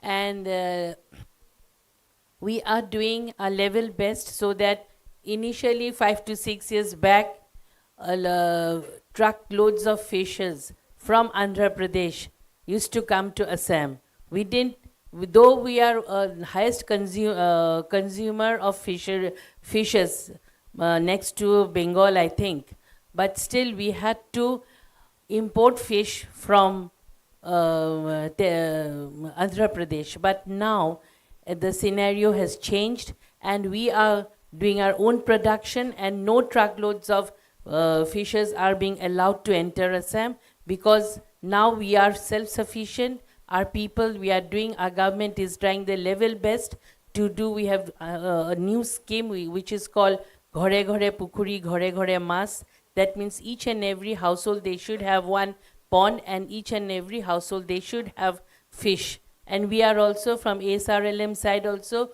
we are making it mandatory that each and every self-help group women, if she is a member of the SHG, she has to consume fish, because for her nutrition, for her children's nutrition, fishes, we have made it mandatory that you have to have fish. And moreover, we have the community fishing. It's very popular out there in Assam. We have community fishing there, and we have also the government under MGNREGA, they have taken, we have more than 3,000 Amrit Sarobars.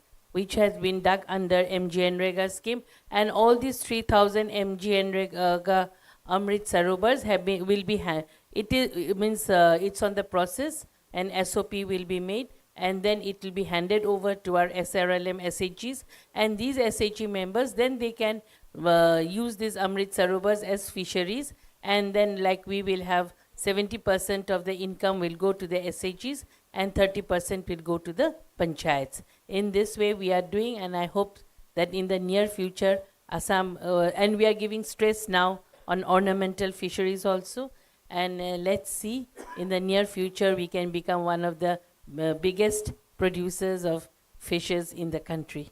Thank you. Thank you very much, ma'am.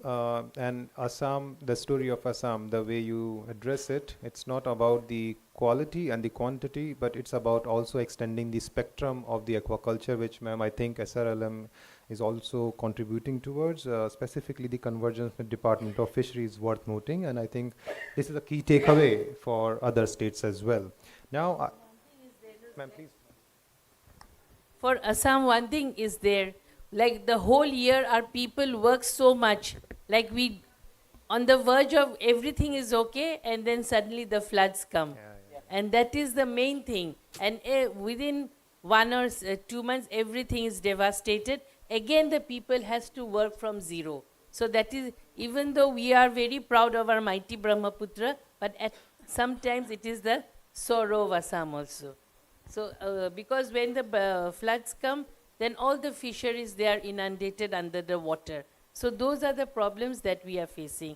But still now with insurance, but insurance or banks doesn't cover floods under insurance scheme. So there is a problem out there. Ma'am, I can, because this topic of climate insurance is very personally too closer to my heart. I worked quite for years on that. I would surely connect with you. Yeah, but that is point well taken. And I think this is not, ma'am, only Assam. Things are quite similar in the Kosi fan of Bihar and in the fringe of the Indo-Nepal border and several other states. Specifically, I mean, we also heard from state of Jammu and Kashmir about the rural Buller Lake. So, I mean, this climate resilience and climate financing should go hand in hand with the production, enhancement of production of aquaculture. So I think someone is noting all these points, and it will go in the implementation strategy. Now, thank you very much, ma'am. I would like to move to Madam Ms. Ute Riekman, and ma'am, the question towards you is that in light of the Indo-German relationship of more than 6 decades, and GIZ and the Indo-German cooperation German cooperation has been supporting India in several sectors, several dimensions through different bilateral and global projects.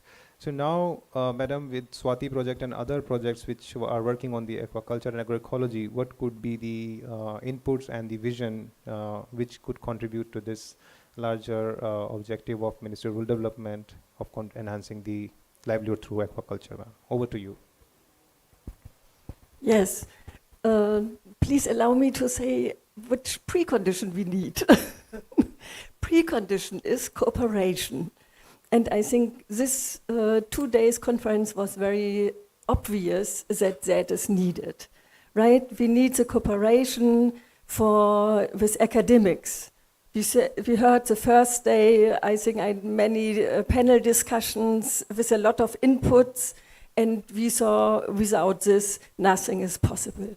Second, cooperation would be between government entities, right? So Ministry of Rural Development, Ministry of Agriculture most probably as well, Ministry of Fisheries, all them are important. Next, we saw a lot of private sector outside with the cooling entities, with the pumps and all those. So the private sector is very important. I was happy that you said something about fish that needs to be cooled. Yes, we saw this outside, how this can be done. And that's a private sector invention. That was the next precondition.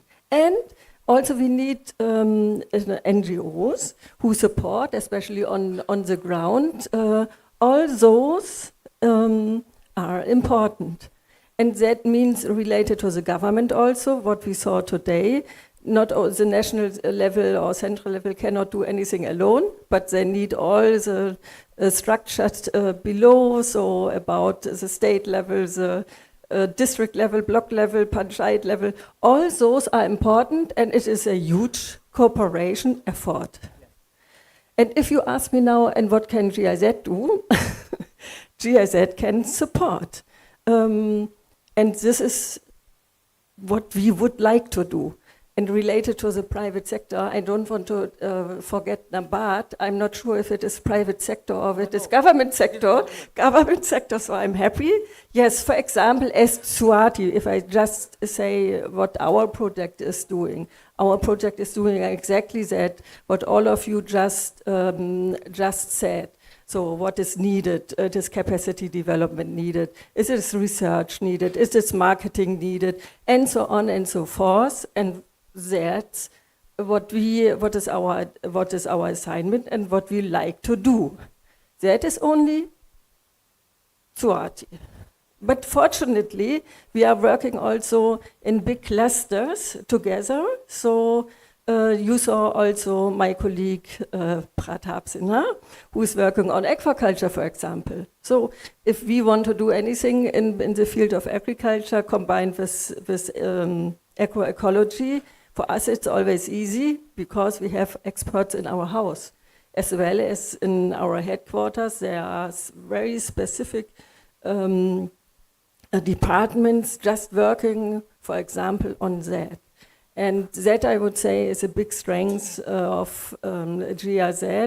We are not only a project with 10, 15, 19 people, but we have a big network around 120 countries we are working in, and that is a big advantage, I would say, of GIZ, because we are all well connected. And that we would like to use for the main topic, cooperation. Thank you very much, ma'am, and you actually unboxed the term cooperation in a very nice manner. And I think the one aspect which was missing in the discussion was the South-South cooperation. So India, if I see at a synoptic view at a global level, we have a lot of potential not to learn from other countries, but nowadays there is the struggle in each state, each Gram Panchayat, which have been experiencing in context of climate change and other issues, through which the country has learned a lot. And ma'am, that can be, as part of South-South cooperation, that can also be exchanged with the other countries, so that, you know, the cross-learnings can happen. We not only can learn from other, we can also teach other, I mean, through GIZ, through the department's collaboration. Thank you very much, ma'am, and I would like to thank the panelists for their inputs, and I would like to say that we are coming very soon with the proceedings of the conference and implementation strategy note based on the deliberations, the working group discussions, which happened in a very contextual manner with experts, and also the panel discussion very soon. And I think now we can quickly have a group photograph for the eminent panelist, for the record and also for the memories, and looking forward to. So may I request photographer sir to please come and take a good photograph. Mr. Photographer sir is busy? Yeah, okay, no, he's not busy. Sir, please, one good photograph.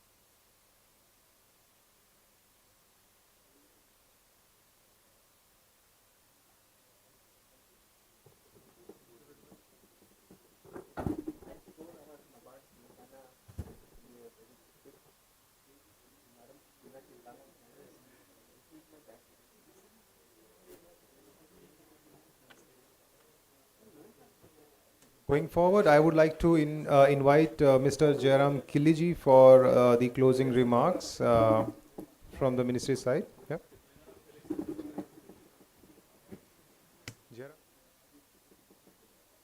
Jairamji, please, if you could join us and for the closing remarks of the conference. Thank you, Vaibhav. The last one, closing valedictory ceremony. So, since last 2 days, we are engaged completely with the fishery sector, aquatic livelihoods, and this conference may not happen without the support of GIZ, the co-host, our partner. I really thank Utte Rekman, Rajiv Ahal, Dr. Vaibhav Sharma, and all the GIZ team for supporting us with this conference and helping us in developing a strategy note. Thank you, GIZ, for your support. I thank our knowledge partner, Jaljivika, Dr. Neelkant Mishra, who is patiently be with us. We are harassing him every day. Last 15-20 days, we are with him, discussing various aspects of this conference. I really thank him. He is not here, but I convey my thanks to him. And then I really thank Odisha Rural Livelihoods Mission, OLM, for co-hosting this event with their excellent support, accommodation, participants, logistic arrangements.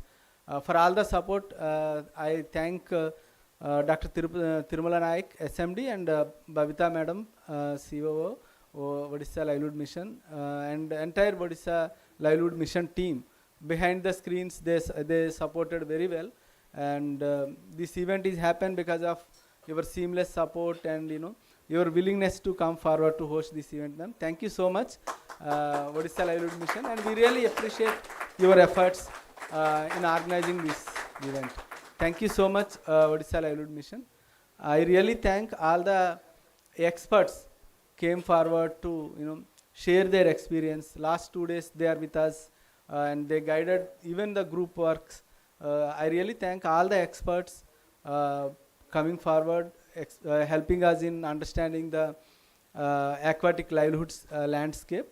We will be in touch with you. This is our first contact, but we will definitely engage with you in coming years together.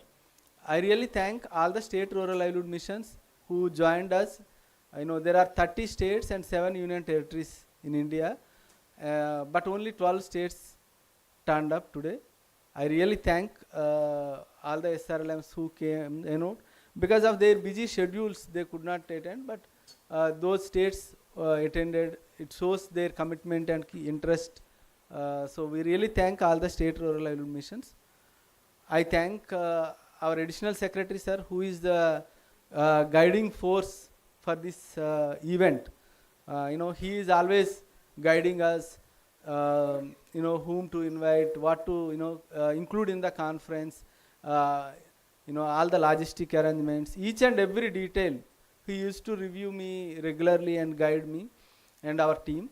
I really thank our additional secretary, sir, for his unconditional support. I thank my joint secretary, ma'am, for her guiding all the way, entire the formulation of this concept of this conference. I really thank Swati Sharma ma'am for her support. I really thank our deputy director Raman Wadhwa. Sir, he is always with me, guiding me. He is my friend also. So we are very closely working together. I really thank our deputy director. I thank Itika, Subhohi, Arundhati, Jayalakshmi. Itika could able to come up with that web portal Digi Gyansala within, I think, 10 days, 15 days. It's a really marvelous work. Thank you so much, Itika, and I really appreciate your efforts. And Arundhati and Jayalakshmi, really our support, for all the backup work was done by them. I really thank them. Subodhi for the social media content, press releases, all the support. I really thank you. And I thank all other JIZ, Pankaj, and other support who is behind the screens working with us. I really thank all of them. I thank each and every one of this hotel. Everybody helped us in taking up this initiative. Look, the audio system, lighting, photographers, videographers, and the press people, all of them. I may miss some of them. It is not intentional. By mistake, I may miss some of the players who helped us in organizing this event. I really thank all of you, and I wish Lord Jagannatha's blessings will be with you, and safe journeys to home. Have a nice time. Thank you so much.